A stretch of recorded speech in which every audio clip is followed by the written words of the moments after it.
ಕರುಣ ಸಾಗರನು ಕೃಪಾಭರಿತನು ಲೋಕದ ಒಡೆಯನು ನಮ್ಮ ರಕ್ಷಕನಾಗಿರುವಂಥ ನಮ್ಮ ತಂದೆಯೇ, ಈ ಸಮಯಕ್ಕಾಗಿ ನಾವು ನಿನಗೆ ವಂದಿಸ್ತೇವೆ. ರಕ್ಷಕನೇ, ಕೊಂಡಾಡುತ್ತೇವೆ. ನಿನ್ನನ್ನು ಸ್ತುತಿಸಿ ಕೊಂಡಾಡಿ ಸ್ಮರಿಸಿ ಆರಾಧಿಸಿದ ರಕ್ಷಕನೇ, ನಿನ್ನ ಪಾದ ಸಮೀಪದಲ್ಲಿ ನಿನ್ನ ಜೀವಳ ವಾಕ್ಯಗಳನ್ನ ನಾವು ಓದಿ ಧ್ಯಾನಿಸಲಿಕ್ಕೆ ನಿನ್ನ ಬಳಿಯಲ್ಲಿ ನಾವಿದ್ದಿರುವಾಗ ಹೌದು ರಕ್ಷಕನೇ, ನಮ್ಮ ಹೃದಯ ಮನಸ್ಸುಗಳನ್ನು ನೀನು ತೆರೆಯ ಮಾಡಿ ಎಂದಾಗ ನಾವು ನಿನ್ನಲ್ಲಿ ಪ್ರಾರ್ಥಿಸ್ತೇವೆ.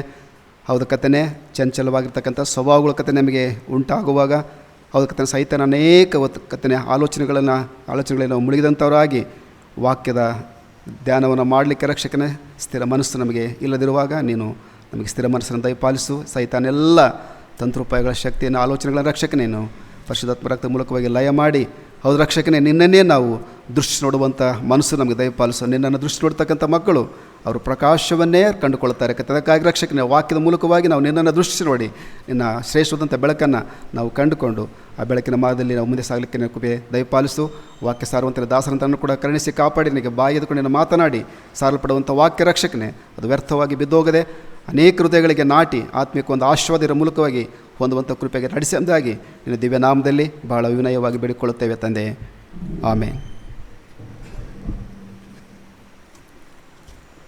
ಕ್ರಿಸ್ತನಲ್ಲಿ ಪ್ರೀತಿಯ ಸಹೋದರ ಸಹೋದರಿಯರೇ, ನಾವಾಗಲೇ ಓದಿ ಕೇಳಿಸಿಕೊಂಡಿರುವಂಥ ದೇವರ ವಾಕ್ಯದ ಭಾಗವನ್ನು ನಾವು ತೆರೆದಿಟ್ಟುಕೊಳ್ಳೋಣ.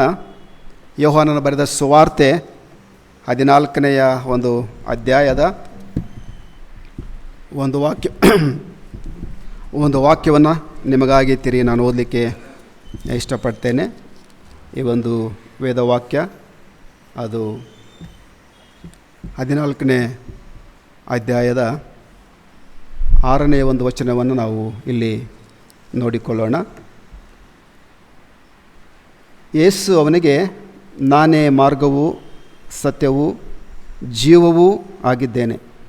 ನನ್ನ ಮೂಲಕವಾಗಿ ಹೊರತು ಯಾರೂ ತಂದೆಯ ಬಳಿಗೆ ಬರುವುದಿಲ್ಲ ಎಂಬುವಂಥ ಈ ಶ್ರೇಷ್ಠವಾದಂಥ ಮಾತು. ಕ್ರಿಸ್ತನಲ್ಲಿ ಪ್ರಿಯ ಸಹೋದರ ಸಹೋದರಿಯರೇ, ಈ ಒಂದು ದಿವಸದಲ್ಲಿ ನಾವು ಈ ಒಂದು ವಾಕ್ಯದ ಆಧಾರದಲ್ಲಿ ಯೇಸು ಸ್ವಾಮಿಯು ಈ ಲೋಕದಲ್ಲಿ ಆತನು ಜೀವಿಸುತ್ತಿದ್ದಂಥ ಕಾಲದಲ್ಲಿ ವಿಶೇಷವಾಗಿರ್ತಕ್ಕಂಥ ಒಂದು ಮಾತುಗಳನ್ನು ನಮಗೋಸ್ಕರವಾಗಿ ಆತನು ತಿಳಿಸಿದ್ದಾನೆ. ಅಂದರೆ ತಾನು ನಾನು ಏನಾಗಿದ್ದೇನೆ ಎಂಬತಕ್ಕಂಥದ್ದನ್ನು ಸ್ವಾಮಿ 7 ಮಾತುಗಳ ಮೂಲಕವಾಗಿ ನಮಗೆ ತಿಳಿಸಿಕೊಟ್ಟಿದ್ದಾನೆ. ನಾನು ಯಾರು ಎಂಬುವಂಥ ವಿಷಯದಲ್ಲಿ ಸ್ವಾಮಿ 7 ಮಾತುಗಳನ್ನು ನಮಗೆ ತಿಳಿಸಿಕೊಟ್ಟಿದ್ದಾನೆ. ಆ 7 ಮಾತುಗಳನ್ನು ನಾವು ಸ್ವಲ್ಪ ಹೊತ್ತು ಆಲೋಚನೆ ಮಾಡಿಕೊಳ್ಳೋಣ, ಒಂದೊಂದಾಗಿ ಆಲೋಚನೆ ಮಾಡೋಣ. ಯೇಸು ಸ್ವಾಮಿ ತಾನು ಏನಾಗಿದ್ದೇನೆ ಎಂಬತಕ್ಕಂಥದ್ದನ್ನು ಆ 7 ಮಾತುಗಳನ್ನು ಈ ಯೋಹಾನನ ಸುವಾರ್ತೆಯಲ್ಲಿ ಮಾತ್ರ ನಾವು ನೋಡ್ತೇವೆ. ಆ ಯೋಹಾನನ ಸುವಾರ್ತೆಯಲ್ಲಿ ಆ 7 ಮಾತುಗಳನ್ನು ಸ್ವಾಮಿ ನಮಗಾಗಿ ತಿಳಿಸಿದ್ದಾನೆ. ಅದಕ್ಕೋಸ್ಕರವಾಗಿ ಈ ಒಂದು ಸ್ವಾಮಿ ತಿಳಿಸಿರ್ತಕ್ಕಂಥ ತಾನು ಏನಾಗಿದ್ದೇನೆ ಎಂಬುದಾಗಿ ತಿಳಿಸ್ತಕ್ಕಂಥ ಆ ವಿಷಯವನ್ನು ಒಂದೊಂದಾಗಿ ಆಲೋಚನೆ ಮಾಡಿಕೊಳ್ಳೋಣ. ಮೊದಲನೇದಾಗಿ ಯೇಸು ಸ್ವಾಮಿ ಹೇಳ್ತಾನೆ, ಯೋಹಾನ ಬರೆದ ಸುವಾರ್ತೆ 6ನೇ ಅಧ್ಯಾಯ 35ನೇ ವಚನದಲ್ಲಿ ಸ್ವಾಮಿ ಹೇಳ್ತಾ ಇದ್ದೇನೆ. ಅಂದರೆ ಅಲ್ಲಿ ಹೇಳ್ತಾ ಇದ್ದೇನೆ, ನಾನೇ ಜೀವದ ರೊಟ್ಟಿ ಎಂಬುದಾಗಿ ಅಲ್ಲಿ ಬರೆಯಲ್ಪಟ್ಟಿದೆ. ನಾನೇ ಜೀವದ ರೊಟ್ಟಿ, I am the bread of life ಎಂಬುದಾಗಿ ಸ್ವಾಮಿ ಹೇಳ್ತಾ ಇದ್ದೇನೆ. ನಾನು ಜೀವದ ರೊಟ್ಟಿ. ಸ್ವಾಮಿ ತಾನು ಏನಾಗಿದ್ದೇನೆ ಅಂತಕ್ಕಂಥದ್ದನ್ನು ತನ್ನ ಜೀವಿತ ಕಾಲದಲ್ಲಿ ಅದನ್ನು ನಮಗೆ ಹೇಳಿ ಹೋಗಿದ್ದಾನೆ, ತೋರಿಸಿಕೊಟ್ಟಿದ್ದಾನೆ. ನಾನೇ ಜೀವದ ರೊಟ್ಟಿ ಎಂಬುದಾಗಿ ಹೇಳ್ತಾನೆ. ಬೆತ್ಲಹೇಮ್ ಎಂಬತಕ್ಕಂಥ ಹೆಸರನ್ನು ನಾವು ಕೇಳುವಾಗ ಈ ಬೆತ್ಲಹೇಮ್ ಎಂಬುದಾಗಿ ಇದರ ಹೆಸರಿನ ಅರ್ಥ ಇಬ್ರಿಯ ಭಾಷೆಯಲ್ಲಿ ಅದನ್ನು ನೋಡುವಾಗ ಅದು ರೊಟ್ಟಿಯ ಮನೆ ಎಂಬುದಾಗಿ ಅದಕ್ಕೆ ಹೆಸರು ಬರ್ತದೆ. ಬೆತ್ಲಹೇಮ್ ಎಂಬತಕ್ಕಂಥ ಹೆಸರಿಗೆ ರೊಟ್ಟಿಯ ಮನೆ ಎಂಬುದಾಗಿ ಅದಕ್ಕೆ ಹೆಸರು ಬರುವಂಥದ್ದಾಗಿದೆ. ಅದಕ್ಕೋಸ್ಕರವಾಗಿ ಯೇಸು ಸ್ವಾಮಿ ನಾನೇ ಜೀವದ ರೊಟ್ಟಿ ಎಂಬುದಾಗಿ ಸ್ವಾಮಿಯಲ್ಲಿ ಹೇಳ್ತಾ ಇದ್ದೇನೆ. ಎರಡನೇದಾಗಿ ಸ್ವಾಮಿ ಹೇಳ್ತಾ ಇದ್ದೇನೆ ತಾನು ಏನಾಗಿದ್ದೇನೆ ಎಂಬುದಾಗಿ ಹೇಳುವಾಗ ಯೋಹಾನನ ಬರೆದ ಸುವಾರ್ತೆ 8ನೇ ಅಧ್ಯಾಯ 12ನೇ ವಚನದಲ್ಲಿ ನಾವು ನೋಡುತ್ತೇವೆ.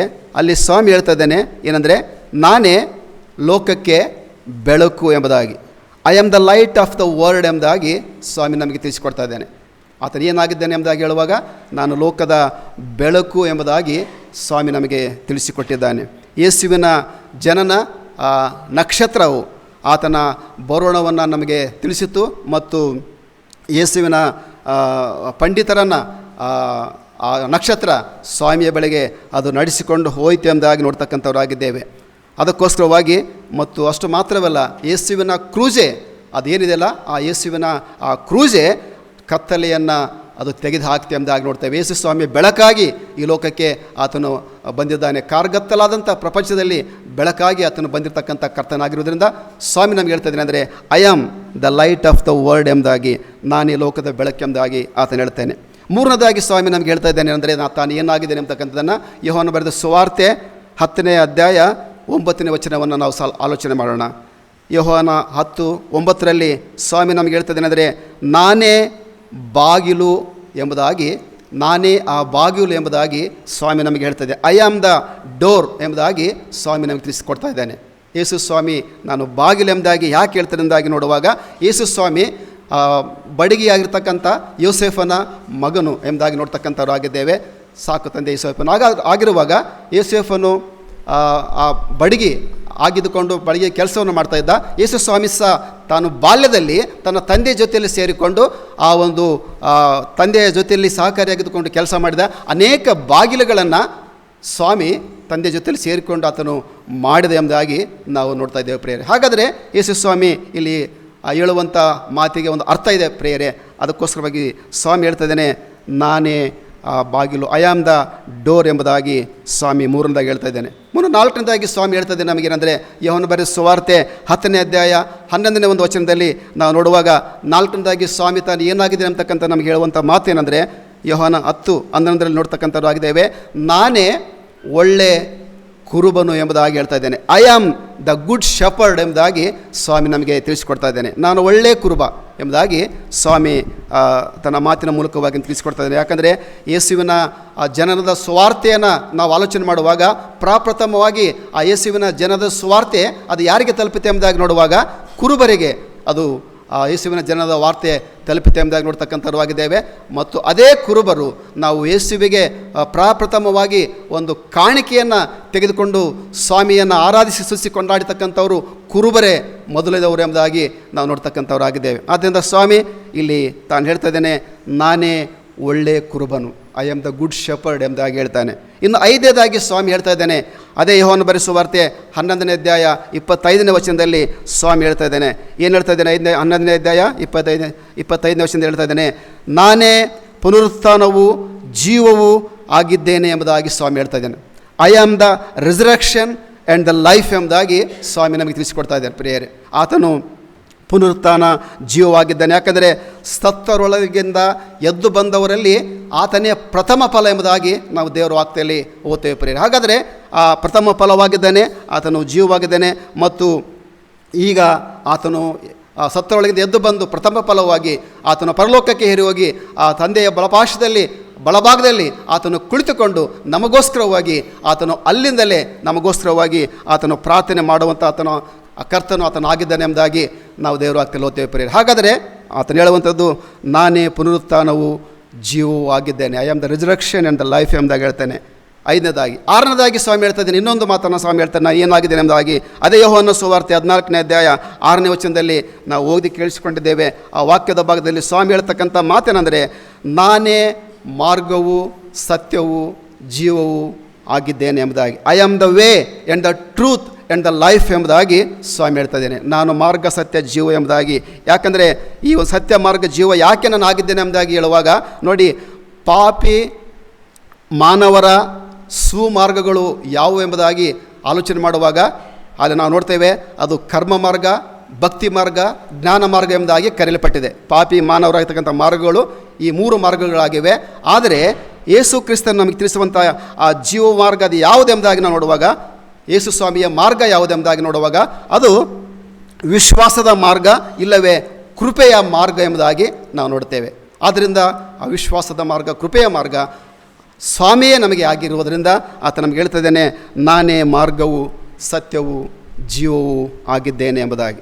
ಇನ್ನು ಸ್ವಾಮಿ 7ನೇದಾಗಿ ತನ್ನ ಮಾತಿನ ಮೂಲಕವಾಗಿ ತಿಳಿಸ್ತಾ ಇದ್ದಾನೆ, ತಾನು ಏನಾಗಿದ್ದೇನೆ ಅಂತಕ್ಕಂಥನ್ನು ಆ 7ನೇ ಮಾತನ್ನು ನಾವು ಆಲೋಚನೆ ಮಾಡುವಾಗ ಅದು ಯೋಹಾನ ಬರೆದ ಸುವಾರ್ತೆ 15ನೇ ಅಧ್ಯಾಯ 1ನೇ ವಚನದಲ್ಲಿ ಅದನ್ನು ನಾವು ನೋಡ್ತೇವೆ ಪ್ರಿಯರೇ. ಸ್ವಾಮಿ ಏನು ಹೇಳ್ತಾನೆ ಅಲ್ಲಿ ನೋಡೋಣ. 15:1 ನಾವು ಆಲೋಚನೆ ಮಾಡುವಾಗ ಅಲ್ಲಿ ಹೇಳ್ತಾನೆ, ನಾನೇ ನಿಜವಾದಂಥ ದ್ರಾಕ್ಷೆ ಬಳ್ಳಿ, I am the true vine ಎಂಬುದಾಗಿ ಸ್ವಾಮಿ ನಮಗೆ ತಿಳಿಸಿಕೊಟ್ಟಿದ್ದಾನೆ ಪ್ರಿಯರೇ.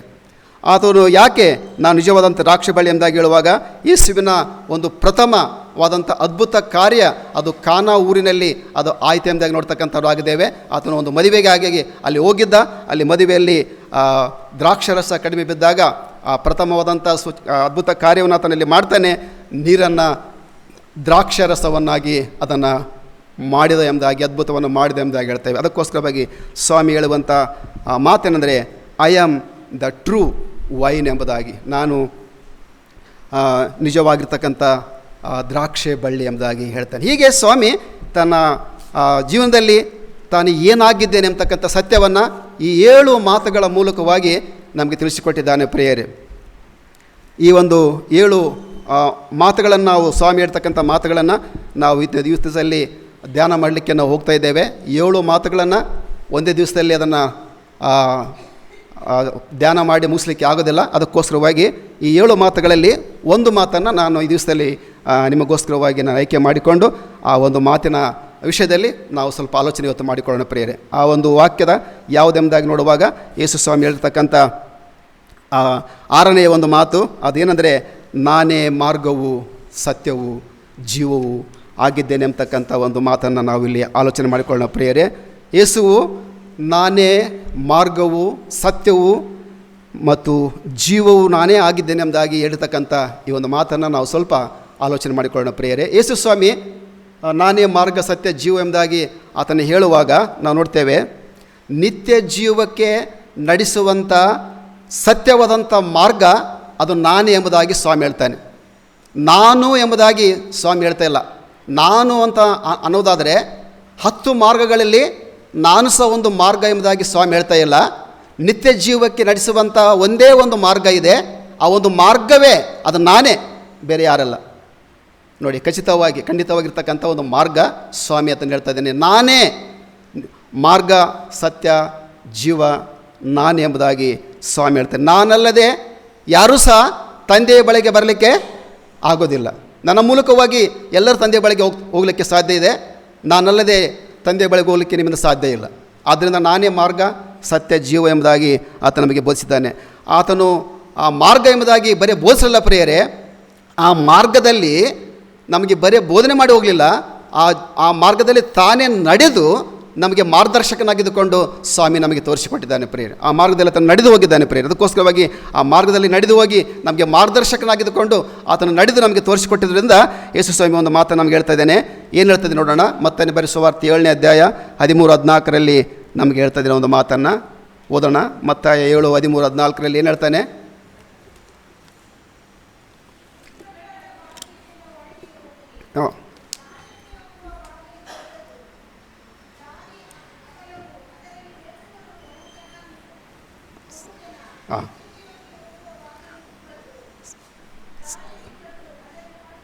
ದಾರಿ ಬಿಕ್ಕಟ್ಟು ಅಗಲ ಬಿಕ್ಕಟ್ಟು. ನೋಡಿ ಅಮ್ಮ, ಇದೊಂದು ಸ್ವಲ್ಪ ನೋಡಿ ಆಲೋಚನೆ ಮಾಡೋಣ ಪ್ರಿಯರೇ. ಇಕ್ಕಟ್ಟಾದಂಥ ಬಾಗಿಲಿನಿಂದ ನೀವು ಹೊಳಕ್ಕೆ ಹೋಗಿರಿ. ನಿತ್ಯ ಜೀವಕ್ಕೆ ಹೋಗುವಂಥ ಆ ಬಾಗಿಲು ಏನಿದೆಯಲ್ಲ, ಅದು ಏನಾಗಿದೆ? ಅದು ಭಾಳ ಇಕ್ಕಟ್ಟಾಗಿದೆ, ದಾರಿ ಬಿಕ್ಕಟ್ಟಾಗಿದೆ. ನೀವು ಒಂದು ವೇಳೆ ನಿತ್ಯ ಜೀವಕ್ಕೆ ಹೋಗಬೇಕಂತ ಮನಸ್ಸು ಮಾಡಿದರೆ ದಾರಿ ಬಹಳ ಇಕ್ಕಟ್ಟಾಗಿದೆ, ಬಿಕ್ಕಟ್ಟಾಗಿದೆ. ಈ ಒಂದು ಇಕ್ಕಟ್ಟಾದಂಥ ದಾರಿಯಲ್ಲಿ ಸಾಗುವಂಥವ್ರು ಏನಂದರೆ ಕೇವಲ ಸ್ವಲ್ಪ ಜನ ಅಂತ ಸ್ವಾಮಿ ಹೇಳ್ತಾ ಇದ್ದಾನೆ. ಆದರೆ ವಿಶಾಲವಾದಂಥ ಮಾರ್ಗದಲ್ಲಿ ಹೋಗುವಂಥವರು ಅಂದರೆ ನರಕದ ದಾರಿ ಕಡೆಯಲ್ಲಿ ಹೋಗ್ತಕ್ಕಂಥವರು ಬಹಳ ಜನ. ಯಾಕಂದರೆ ವಿಶಾಲವಾದಂಥ ಮಾರ್ಗದಲ್ಲಿ ನಾವು ನಡಿಬೇಕಲ್ಲ. ಇಕ್ಕಟ್ಟಾದಂಥ ದಾರಿಯಲ್ಲಿ ಯಾರು ನಡೀಲಿಕ್ಕೆ ಇಷ್ಟಪಡ್ತಾರೆ? ಅದಕ್ಕೋಸ್ಕರವಾಗಿ ಸ್ವಾಮಿಯಲ್ಲಿ ಹೇಳ್ತಾ ಇದ್ದೇನೆ. ಅಂದರೆ ಈ ಒಂದು ವಾಕ್ಯದ ಮೂಲಕವಾಗಿ ನಾವು ನೋಡ್ತಾ ಇದ್ದೇವೆ, ಆ ಒಂದು ನಿತ್ಯ ಜೀವಕ್ಕೆ ಹೋಗುವಂಥ ಬಾಗಿಲು ಇಕ್ಕಟ್ಟು, ದಾರಿ ಬಿಕ್ಕಟ್ಟು. ಆ ಇಕ್ಕಟ್ಟು ಬಿಕ್ಕಟ್ಟಾಗಿರ್ತಕ್ಕಂಥ ದಾರಿಯನ್ನು ಕಂಡುಹಿಡಿಯುವಂಥವರು ಎಷ್ಟು ಜನ? ಸ್ವಲ್ಪ ಜನ. ಎಲ್ಲರೂ ಅದನ್ನು ಕಂಡುಹಿಡಲಿಕ್ಕೆ ಆಗೋದಿಲ್ಲ ಅಂದಾಗಿ ಸ್ವಾಮಿ ತಾನು ನಮಗೆ ಬೋಧನೆ ಮಾಡ್ತಾಯಿದ್ದಾನೆ ಪ್ರಿಯ. ಹಾಗಾದರೆ ಈ ಇಕ್ಕಟ್ಟಾದಂಥ ಮಾರ್ಗ ಅಂದರೆ ಯಾವುದು? ಅದು ಬಿಕ್ಕಟ್ಟು ಹೇಗೆ? ಅದನ್ನು ಕಂಡುಹಿಡುವಂಥದ್ದು ಹೇಗೆ? ಸ್ವಲ್ಪ ನಾವು ಇವತ್ತು ಆಲೋಚನೆ ಮಾಡ್ಕೊಳ್ಳೋಣ ಪ್ರಿಯರೇ. ಇಕ್ಕಟ್ಟಾದಂಥ ಮಾರ್ಗ, ಈ ಇಕ್ಕಟ್ಟಾದಂಥ ಮಾರ್ಗ ಅಂದರೆ ಅದನ್ನು ನಾವು ನೋಡ್ಕೊಳ್ಳೋಣ. ಇಕ್ಕಟ್ಟಾದಂಥ ದಾರಿಯಲ್ಲಿ ನಾವು ಅದರಲ್ಲಿ 4 ಮಾರ್ಗಗಳು ಆ ಇಕ್ಕಟ್ಟಾದಂಥ ದಾರಿಯಲ್ಲಿವೆ. ಆ 4 ಮಾರ್ಗಗಳು ಯಾವುವು? ಅಂದರೆ ಇಕ್ಕಟ್ಟಾದಂಥ ಮಾರ್ಗ ಅಂದರೆ ಅದು ಯಾವುದು ಎಂಬುವಂಥ ವಿಷಯದಲ್ಲಿ 4 ಮಾರ್ಗಗಳ ಕುರಿತಾಗಿ ಕೂಡ ನಾವು ಆಲೋಚನೆ ಮಾಡಿಕೊಳ್ಳೋಣ ಪ್ರಿಯರೇ. ನೋಡಿ, ಆ ಮಾರ್ಗ ಕಂಡಿರ್ತಕ್ಕಂಥವ್ರು ಭಾಳ ಸ್ವಲ್ಪ ಜನ ಎಂಬುದಾಗಿ ಸ್ವಾಮಿ ನಮಗೆ ತಿಳಿಸಿದ್ದಾನೆ. ನಮ್ಮ ಪಟ್ಟಣ ವಾಸ ಅದು ಎಲ್ಲಿ ಎಂಬುದಾಗಿ ನೋಡುವಾಗ ನಮ್ಮ ಪಟ್ಟಣದ ವಾಸ ಬಂಗಾರಪೇಟೆ ಅಲ್ಲ ರೀ. ಬಂಗಾರಪೇಟೆಯಲ್ಲಿ ಇದ್ದೀವಿ ನಾವು. ನಮಗೆ ಏನೋ ದೇವ್ರ ಜೀವನ ಕೊಟ್ಟಿದ್ದಾನೆ, ನಾವು ಇಲ್ಲಿದ್ದೇವೆ. ಆದರೆ ನಮ್ಮ ಪಟ್ಟಣ ವಾಸ ಅದು ಪರಲೋಕದಲ್ಲಿ ನಮ್ಮ ವಾಸ, ಪಟ್ಟಣ ವಾಸ. ನಾವು ಅಲ್ಲಿಗೆ ಪ್ರಯಾಣ ಮಾಡಿ ಹೋಗ್ತಕ್ಕಂಥವ್ರು. ಇಲ್ಲಿಂದ ನೇರವಾಗಿ ಬಂಗಾರಪೇಟೆಯಿಂದ ಪರಲೋಕಕ್ಕೆ ನಮ್ಮ ಪ್ರಯಾಣವನ್ನು ಬೆಳೆಸೋಣ ಪ್ರಿಯರೇ. ಅಲ್ಲಿ ನಮ್ಮ ಪಟ್ಟಣ ವಾಸ, ಅಲ್ಲಿ ನಮಗಿದೆ ಪ್ರಿಯರೇ.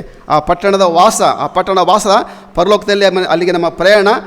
ಈ ಪ್ರಯಾಣವನ್ನು ನಾವು ಬೆಳೆಸಬೇಕಾದ್ರೆ ಸುಲಭವಾದಂಥ ಮಾತಲ್ಲ ರೀ. ಸುಮ್ಮನೆ ನೇರವಾಗಿ ಹೋಗ್ಬಿಡ್ತೀವಿ ಅಂತೆಲ್ಲ. ನಾವು ಕ್ರೈಸ್ತರು ರೀ, ಹುಟ್ಟ ಕ್ರೈಸ್ತರು. ನಮ್ಮ ತಾತ ಮುತ್ತಂದ್ರೆ ಕ್ರೈಸ್ತರು, ನಾವು ಕ್ರೈಸ್ತರು, ಎಲ್ಲ ಕ್ರೈಸ್ತರು. ನಾವು ಕ್ರೈಸ್ತ ಅಂತಂದು ಹುಟ್ಟಿ ಬಂದಿದ್ದೇವೆ. ಅದಕ್ಕೋಸ್ಕರವಾಗಿ ನಮಗೆ ಪರಲೋಕ ಅಂತ ನೆನೆಸ್ಬೇಡ್ರಿ ಪ್ರಿಯರೇ, ನೆನೆಸ್ಬೇಡ್ರಿ. ಎಲ್ಲ ಕ್ರೈಸ್ತರಾಗಿ ಹುಟ್ಟಿದಂಥವ್ರೆಲ್ಲ ಅವ್ರಿಗೆಲ್ಲ ದೇವ್ರ ರಾಜ್ಯ ಅಂತ ನೆನೆಸ್ಬೇಡ್ರಿ ಪ್ರಿಯರೇ. ಈ ಇಕ್ಕಟ್ಟಾದಂಥ ಮಾರ್ಗದಲ್ಲಿ ಸಾಗಬೇಕಲ್ಲ. ಕ್ರೈಸ್ತರಾಗಿನೇ ಹುಟ್ಟಿದ್ದೇವೆ, ಮಾರ್ಗದಲ್ಲಿ ಸಾಗಬೇಕಲ್ಲ. ಮಾರ್ಗದಲ್ಲಿ ಇಕ್ಕಟ್ಟಾದಂಥ ಮಾರ್ಗದಲ್ಲಿ ಸಾಗದೆ ಹೋದರೆ ನಮಗೆ ಆದರೆ ಆ ಪರಲೋಕದ ದಾರಿ ನಮಗೆ ಸಿಗೋದಿಲ್ಲ ರೀ, ಹೋಗ್ಲಿಕ್ಕೆ ನಮಗೆ ಆಗೋದಿಲ್ಲ ಪ್ರಿಯರೇ. ಅದಕ್ಕೋಸ್ಕರವಾಗಿ ಸ್ವಾಮಿ ಭಾಳ ಈ ದಾರಿ ಭಾಳ ಇಕ್ಕಟ್ಟು, ಭಾಳ ಬಿಕ್ಕಟ್ಟು, ಅದನ್ನು ಕಂಡು ಹಿಡಿದುಕೊಂಡು ಅದರಲ್ಲಿ ನಡೆದು ಹೋಗ್ತಕ್ಕಂಥ ಜನ ಭಾಳ ಕಡಿಮೆ ಜನ ಎಂಬುದಾಗಿ ನಮಗೆ ತಿಳಿಸಿದ್ದಾನೆ ಪ್ರಿಯರೇ. ಹಾಗಾದರೆ ಆ ಮಾರ್ಗ ಯಾವುದು, ಆ ಇಕ್ಕಟ್ಟಾದಂಥ ಮಾರ್ಗ ಅಂದರೆ ಯಾವುದು ಎಂಬುವಂಥದ್ದನ್ನು ನಾವು ಸ್ವಲ್ಪ ಆಲೋಚನೆ ಮಾಡಿಕೊಳ್ಳೋಣ ಪ್ರಿಯರೇ. ಈ ಒಂದು ಇಕ್ಕಟ್ಟಾದಂಥ ದಾರಿಯಲ್ಲಿ 4 ಮಾರ್ಗಗಳು ಅವಿವೆ. ಆ ಮಾರ್ಗಗಳ ಒಂದೊಂದಾಗಿ ನಾವು ಗಮನಿಸೋಣ, ಒಂದೊಂದಾಗಿ ಗಮನಿಸಿ ನಾವು ನೋಡೋಣ ಪ್ರಿಯರೇ. ಆ ಇಕ್ಕಟ್ಟಾದಂಥ ಮಾರ್ಗ ಅಂದರೆ ಯಾವುದು ಎಂಬುದಾಗಿ ಮೊದಲನೇ ಒಂದು ಮಾರ್ಗವನ್ನು ನಾವು ಆಲೋಚನೆ ಮಾಡೋಣ. ಅದು ದಮಸ್ಕದ ಒಂದು ದಾರಿ. ದಮಸ್ಕದ ಒಂದು ದಾರಿ, ಇಕ್ಕಟ್ಟಾದಂಥ ದಾರಿಗಳಲ್ಲಿ ಇವತ್ತೊಂದು ದಮಸ್ಕದ ಒಂದು ದಾರಿಯನ್ನು ನಾವು ಮೊದಲನೇದಾಗಿ ಆಲೋಚನೆ ಮಾಡಿಕೊಳ್ಳೋಣ ಪ್ರಿಯರೇ. ಈ ದಮಸ್ಕದ ದಾರಿಯಲ್ಲಿ ಯಾರು ನಡೆದು ಹೋದ್ರು ಅಂದರೆ, ನೆಟ್ಟನೆ ಬೀದಿಯಲ್ಲಿ ಒಬ್ಬ ವ್ಯಕ್ತಿ ಸಾಗಿ ಹೋಗ್ತಾ ಇದ್ದಾನೆ. ಯಾರು ಆತನು? ಸೌಲ. ಯಾರು? ದಾವೀದ ಅಂದಂಗೆ ಆಯ್ತು ನನಗೆ. ನೋಡಿ, ಈ ದಾರಿಯಲ್ಲಿ ಇಕ್ಕಟ್ಟಾದಂಥ ದಾರಿ ಎಂಬುದಾಗಿದ್ದಕ್ಕೆ ಯಾಕೆ ನಾವು ಕರಿತೇವೆ ಎಂಬುದಾಗಿ ನೋಡೋಣ. ಈ ಒಂದು ದಾರಿಯಲ್ಲಿ ನೆಟ್ಟನ ಬೀದಿಯಲ್ಲಿ ಯಾರು ಸಾಗಿ ಹೋದ್ರೆ ಎಂಬುದಾಗಿ ನೋಡುವಾಗ, ಆ ಬೀದಿಯಲ್ಲಿ ಯಾರು ನಡೆದ್ರೆ ಎಂಬುದಾಗಿ ನೋಡುವಾಗ ಸೌಲನು, ಪೌಲ, ಅವನು ಮೊದಲು ಸೌಲನೆಂಬುದಾಗಿ ಹೆಸರಲ್ಲಿ ಹೊಂದಿಕೊಂಡಿರ್ತಕ್ಕಂಥವನು. ಈ ದಾರಿಯಲ್ಲಿ ಅವನು ನಡೆದು ಹೋಗ್ತಾನೆ. ಈ ದಾರಿಯಲ್ಲಿ ಸೌಲನು ನಡೆದು ಹೋಗಿ ಏನಾದ? ಪೌಲನಾಗಿಬಿಟ್ಟ.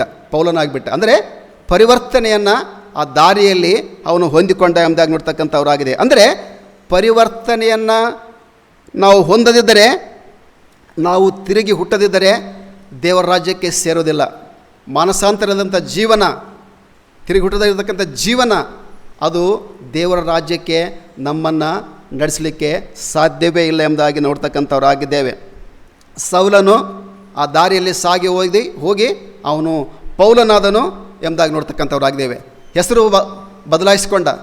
ನಾವು ಹೆಸರು ಬದಲಾಯಿಸ್ಕೊಂಡ್ರೆ ದೇವರ ರಾಜ್ಯಕ್ಕೆ ನಾವು ಸೇರೋದಿಲ್ಲ ರೀ. ಹೆಸರು ಏನಾದರೂ ಇಟ್ಕೊಳ್ರಿ, ಪರವಾಗಿಲ್ಲ. ಹಾಗಾದರೆ ಹೆಸರು ಬದಲಾಯಿಸ್ಕೊಂಡ್ರೆ ನಮ್ಗೆ ದೇವರ ರಾಜ್ಯ ಅಂತ ಏನಿಲ್ಲ, ಎಲ್ಲಿ ಇಲ್ಲ. ಆದರೆ ಈ ಸೌಲ ಪೌಲನಾಗಿ ಹೋದ, ಪರಿವರ್ತನೆಗೊಂಡ, ತನ್ನ ಜೀವಿತವನ್ನು ಸಂಪೂರ್ಣವಾಗಿ ಮಾರ್ಪಡಿಸಿಕೊಂಡ.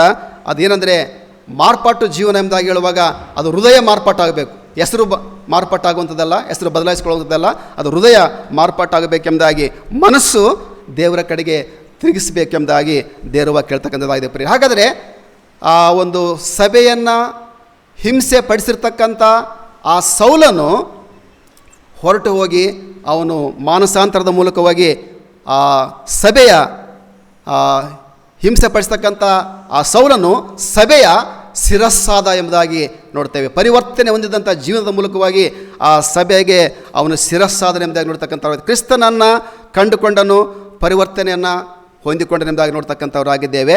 ಇದೇ ಇಕ್ಕಟ್ಟಾದಂಥ ಮಾರ್ಗದ ಮೊದಲನೆಯ ಒಂದು ಹೆಜ್ಜೆ ಎಂಬುದಾಗಿ ನೋಡ್ತೇವೆ. ಇಕ್ಕಟ್ಟಾದಂಥ ಮಾರ್ಗ ಅಂದರೆ ಯಾವುದೋ ಒಂದು ಬಾಗಿಲು ಚಿಕ್ಕದಾಗಿರುವಂಥ ಅಗಲ ಮಾಡಿ ಹೋಗುವಂಥದ್ದು ಬಾಗಿಲಲ್ಲ ಪ್ರಿಯರೇ. ಆದರೆ ಯೇಸು ಸ್ವಾಮಿ ಹೇಳುವಂಥದ್ದು ಏನಂದರೆ, ಇಕ್ಕಟ್ಟಾದಂಥ ಬಾಗಿಲಂದರೆ ಮಾನಸಾಂತರದ ಜೀವಿತ, ಪರಿವರ್ತನೆಗೊಳ್ಳುವಂಥ ಜೀವಿತಕ್ಕೆ ಯೇಸು ಸ್ವಾಮಿ ಇಕ್ಕಟ್ಟಾದಂಥ ಮಾರ್ಗ ಎಂಬುದಾಗಿ ಆತ ನಮಗೆ ಹೆಸರು ಕೊಟ್ಟಿದ್ದಾನೆ ಪ್ರಿಯರೇ.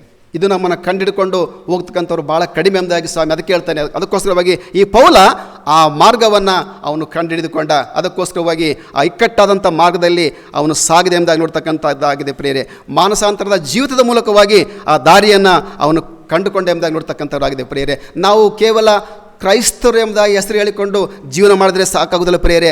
ಆದರೆ ನಾವು ಸತ್ಕ್ರೈಸ್ತರಾಗಿ ಜೀವನ ಮಾಡಬೇಕಾಗಿದೆ ಪ್ರಿಯರೇ. ನಮ್ಮ ಪ್ರಯಾಣವನ್ನು ಸತ್ಕ್ರೈಸ್ತರಾಗಿ ನಾವು ಸಾಗಿಸಬೇಕು. ಪರಿವರ್ತನೆಯನ್ನು ಹೊಂದಿಕೊಳ್ಳಬೇಕು. ಪರಿವರ್ತನೆ ಎಂಬುವಂಥದ್ದು ಕೇವಲ ಅದು ಒಂದು ದಿವಸದಲ್ಲಿ ಆಗುವಂಥದ್ದಲ್ಲ, ಅಥವಾ ಒಂದು ದಿವಸದಲ್ಲಿ ಆಗ್ಬೋದು, ಅಥವಾ ತಡವಾಗಿ ಆ ಪರಿವರ್ತನೆ ನಮ್ಮ ಜೀವನದಲ್ಲಿ ಅದು ಆಗಬಹುದು ಪ್ರಿಯರೇ. ಹೇಗೂ ನಾವು ಪುನರ್ಜನ್ಮವನ್ನು ಹೊಂದದಿದ್ದರೆ ಅಥವಾ ಮಾನಸಾಂತರ ಜೀವಿತಕ್ಕೆ ನಾವು ಬರದಿದ್ದ ಹೋದರೆ ಪ್ರಿಯರೇ, ನಾವು ಆ ಜೀವಕ್ಕೆ ಅಥವಾ ನಿತ್ಯ ಜೀವಕ್ಕೆ ನಾವು ಸೇರಲಿಕ್ಕೆ ಸಾಧ್ಯವೇ ಇಲ್ಲ ಎಂಬುದಾಗಿ ಸ್ವಾಮಿಯ ವಾಕ್ಯ ನಮಗೆ ತಿಳಿಸಿಕೊಡುವಂಥದ್ದಾಗಿದೆ ಪ್ರಿಯ. ಅದಕ್ಕೋಸ್ಕರವಾಗಿ ಆ ಜೀವಕ್ಕೆ ನಾವು ಸೇರಬೇಕೆಂಬುದಾಗಿ ಇಕ್ಕಟ್ಟಾದಂಥ ಮಾರ್ಗದ ಮೂಲಕವಾಗಿ ನೀವು ಆ ಜೀವಕ್ಕೆ ನಡೆಸಲ್ಪಡ್ತೀರಿ ಎಂಬುದಾಗಿ ಸ್ವಾಮಿ ನಮಗೆ ಭಾಳ ಸ್ಪಷ್ಟವಾಗಿ ತಿಳಿಸಿದ್ದಾನೆ. ಅದಕ್ಕೋಸ್ಕರವಾಗಿ ಪೌಲನು ಗಲಾತ್ಯದವರಿಗೆ ಬರೆದಂಥ ಸಂದರ್ಭದಲ್ಲಿ ಒಂದು ಮಾತನ್ನು ಬರಿತಾನೆ. ಗಲಾತ್ಯದವರಿಗೆ ಬರೆದ ಪತ್ರಿಕೆ 2ನೇ ಅಧ್ಯಾಯ 20ನೇ ವಚನದಲ್ಲಿ ನಾವು ಹೀಗೆ ಓದ್ತೇವೆ. ಏನು ಬರೆದಿದೆ ಸ್ವಲ್ಪ ನೋಡೋಣ. ಗಲಾತ್ಯ 2ನೇ ಅಧ್ಯಾಯ 20ನೇ ವಚನದಲ್ಲಿ ಪೌಲನು ಬರಿತಾ ಇದ್ದಾನೆ. ಏನು ಬರ್ತಾ ಇದ್ದಾನೆ? ಕ್ರಿಸ್ತನೊಂದಿಗೆ ಶಿಲುಬೆಗೆ ಹಾಕಿಸಿಕೊಂಡಿದ್ದೇನೆ,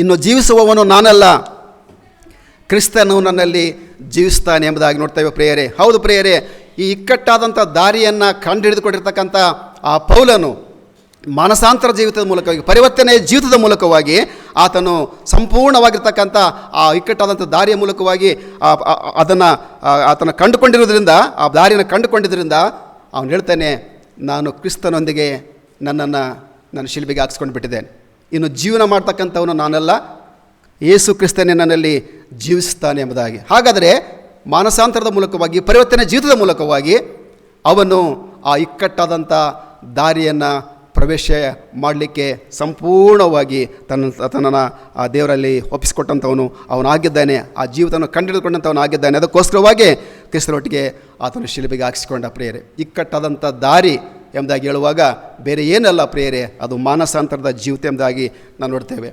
ಒಬ್ಬ ಕ್ರೈಸ್ತ, ಒಬ್ಬ ಭಕ್ತ, ಆತನು ಅನೇಕ ವರ್ಷಗಳ ಕಾಲ ಲೋಕದಲ್ಲಿ ಜೀವಿಸಿ ಒಂದು ದಿವಸ ಮರಣ ಅಪ್ಪಿದ ಮೇಲೆ ಆತನು ನ್ಯಾಯ ತೀರ್ಪಿಗೋಸ್ಕರವಾಗಿ ಆ ಪರಲೋಕದಲ್ಲಿ ಆತನು ನಿಂತುಕೊಂಡಿದ್ದಾನೆ ಪ್ರಿಯರೇ. ಪರಲೋಕದಲ್ಲಿ ನಿಂತುಕೊಂಡಿರುವಾಗ ಅವನಿಗೆ ನ್ಯಾಯ ತೀರ್ಪೆಲ್ಲ ಆಯಿತು. ನ್ಯಾಯ ತೀರ್ಪು ಆಗುವಾಗ ಅವನನ್ನು ನರಕಕ್ಕೋಸ್ಕರವಾಗಿ ಆ ನ್ಯಾಯ ತೀರ್ಪು ಅವನಿಗೆ ಆಗಿಬಿಟ್ಟಿತು. ನರಕಕ್ಕೋಸ್ಕರವಾಗಿ ನ್ಯಾಯ ತೀರ್ಪು ಆದಾಗ ದೇವದೂತರು ಬಂದುಬಿಟ್ರು. ಅವನಿಗೆ ಹೇಳಿದರು, ಅಯ್ಯ ನೀನು ಇಲ್ಲಿಂದ ನಡಿ, ನಿನಗೆ ನರಕಕ್ಕೆ ನ್ಯಾಯ ತೀರ್ಪಾಗಿದೆ, ನೀನು ನರಕದಲ್ಲಿ ನಡಿ ಎಂಬುದಾಗಿ ಆತನ ಕಳಿಸ್ತಾ ಇದ್ದರು. ಆಗ ಆ ವ್ಯಕ್ತಿ ಹೇಳಿದಂತೆ, ನನ್ನನ್ನು ಯಾಕೆ ನರಕಕ್ಕೆ ಕಳಿಸ್ತಾ ಇದ್ದೀರಿ?